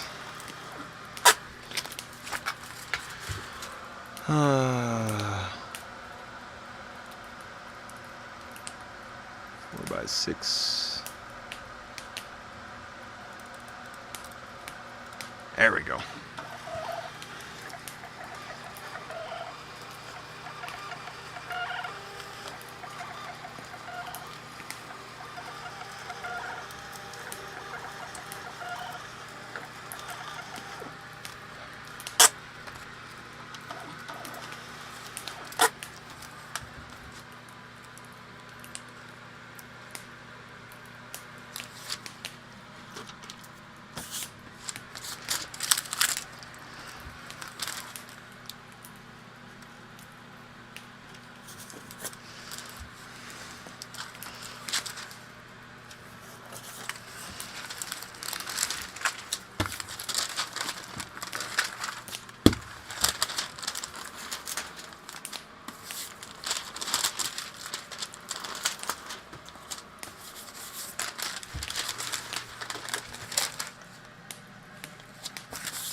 Okay,